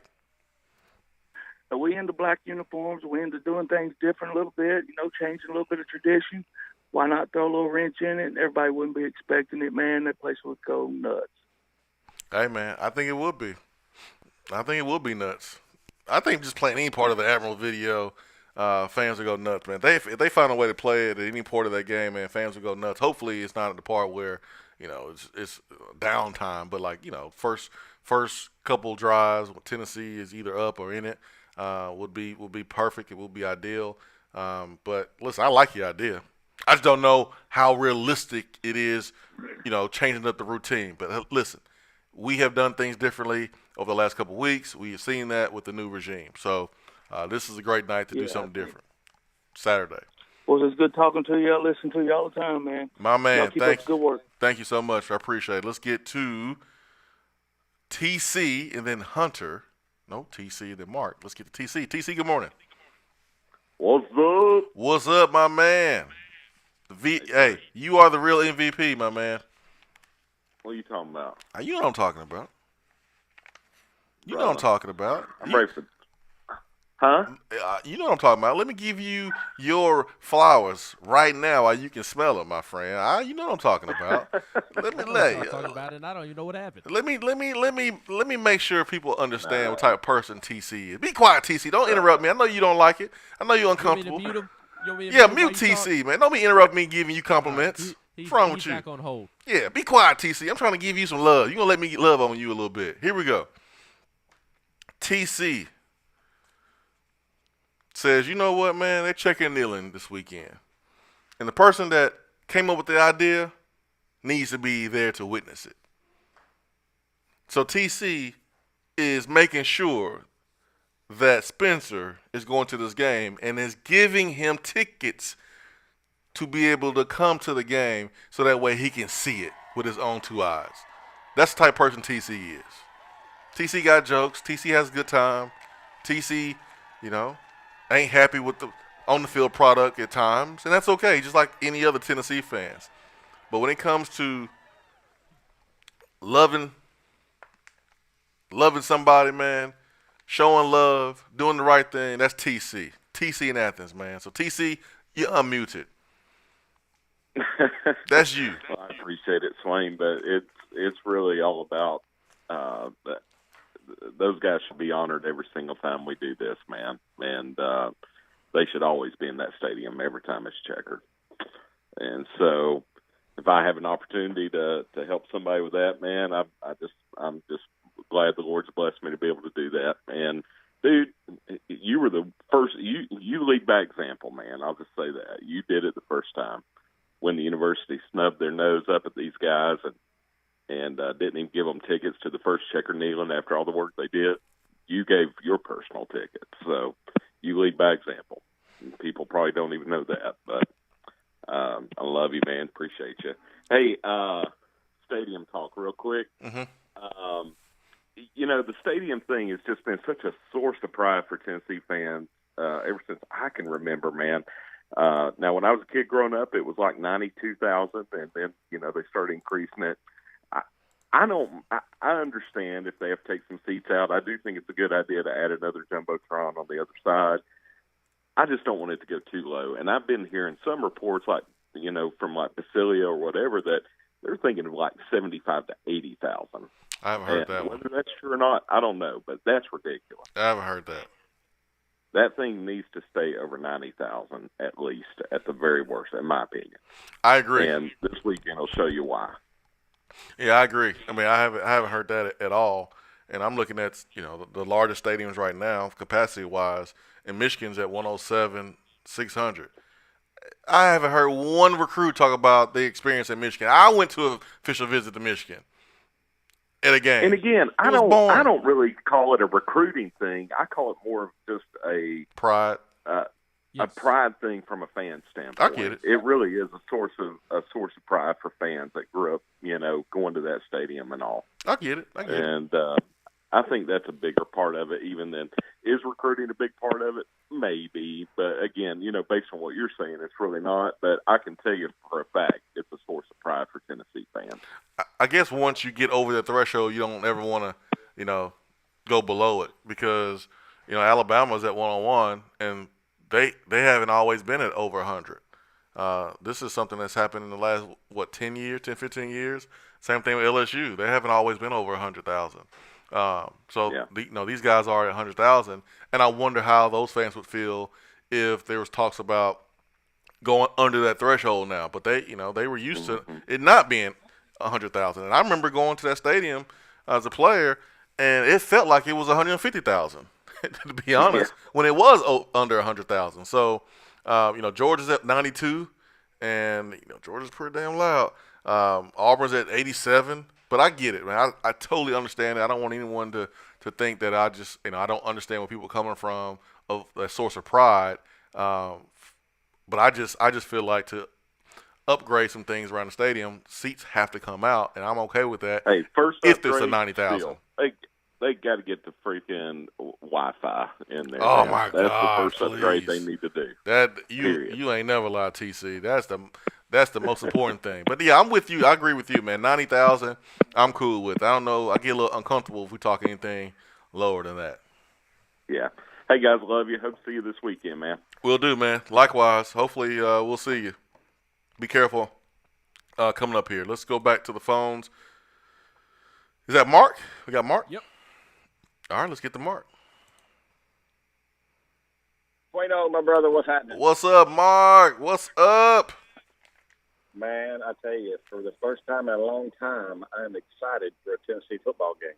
Wow, Mark. Last week you were getting a little giddy last week. I got a little giddy last week. I thought maybe, Missouri was a fluke, but ooh, I'm liking it. Yeah. Ooh, we're putting it on. I'm really excited for this game. It's I didn't think we'd be here. You know what I mean? Yeah, me either. But we will know for sure this weekend if we can score with the big boys. We will. Them boys can put up some points. We will.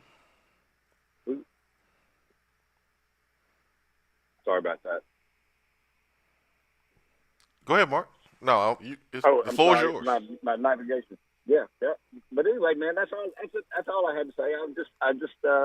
I'm excited to see what's going on, man. It's fun to watch again. It's a lot of fun to watch again. And on the stadium side, 90, 92, big enough. That's big enough. I mean, them hillbillies can get loud when they want to. That's all I got, baby. See you, Mark. I'm gonna let Ben comment on that part. No comment. Oh man, yeah. Listen, I love it that our fans have pride in any part of Tennessee football. I love it. I respect it. I respect Ben's personal opinion there, how he feels. I get it, man. I totally get it. For me, it's about the volume, man. Give me the volume, give me the experience, and I'm good to go. And then the on-field product. Those three things are very, very important. Very, very important. You want me to ask Walter how he enjoyed his Michigan trip last week or a couple weeks ago? No, well, you can, but I know it wasn't better than his Tennessee, Florida, Texas A&M trips because that's who in the top three for him. But I didn't even know Michigan was the biggest stadium in the country. You wouldn't even know it unless you heard it being told to you over and over and over. But I sat in that stadium as a recruit, and I was like, "This is 100,000." And I've sat at Auburn. I sat at Auburn, which is 80-something thousand. And Auburn, 87. Yeah, Auburn was 100 times louder than Michigan. What game did you go to at Michigan? Michigan State. What Auburn game did you go to? Auburn, Florida. It was the game. It was Spurrier's last year, and Florida was number 1 in the country, and Auburn won by field goal. And I sat in the crowd where the ball went through the field goal, uprights. It just means more in the SEC, Swain. I mean, I know that, but because I promise you, 87,000 in Jordan Hare is not louder than 102,455 in Neyland Stadium. Because I know I'm bad at math, but 15,000 more people making noise, I think, would contribute to the noise. Well, I mean, I hate doing this, Ben, but I mean, there's a different type of fan too. There's more fans, but there are more fans that sit down that go to ours. There's a younger fan that go to Auburn games, and so that's probably the difference. And one of the toughest places to play was Auburn in 03 and LSU, and those places have more of a younger base going to their games. So that's something to do with it too.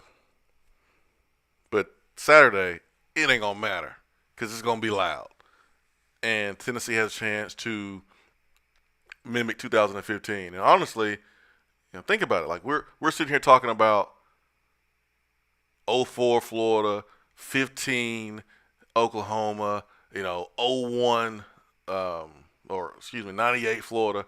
Like I want to be talking about more games where you couldn't hear yourself talk without skipping over 5-6 years. And Josh Heupel has a chance to do that. This could be that springboard game for him. He is ahead of schedule so far in 6 games. And I know Kenny tried to say, this game is just a normal game. This game is not a normal game for me.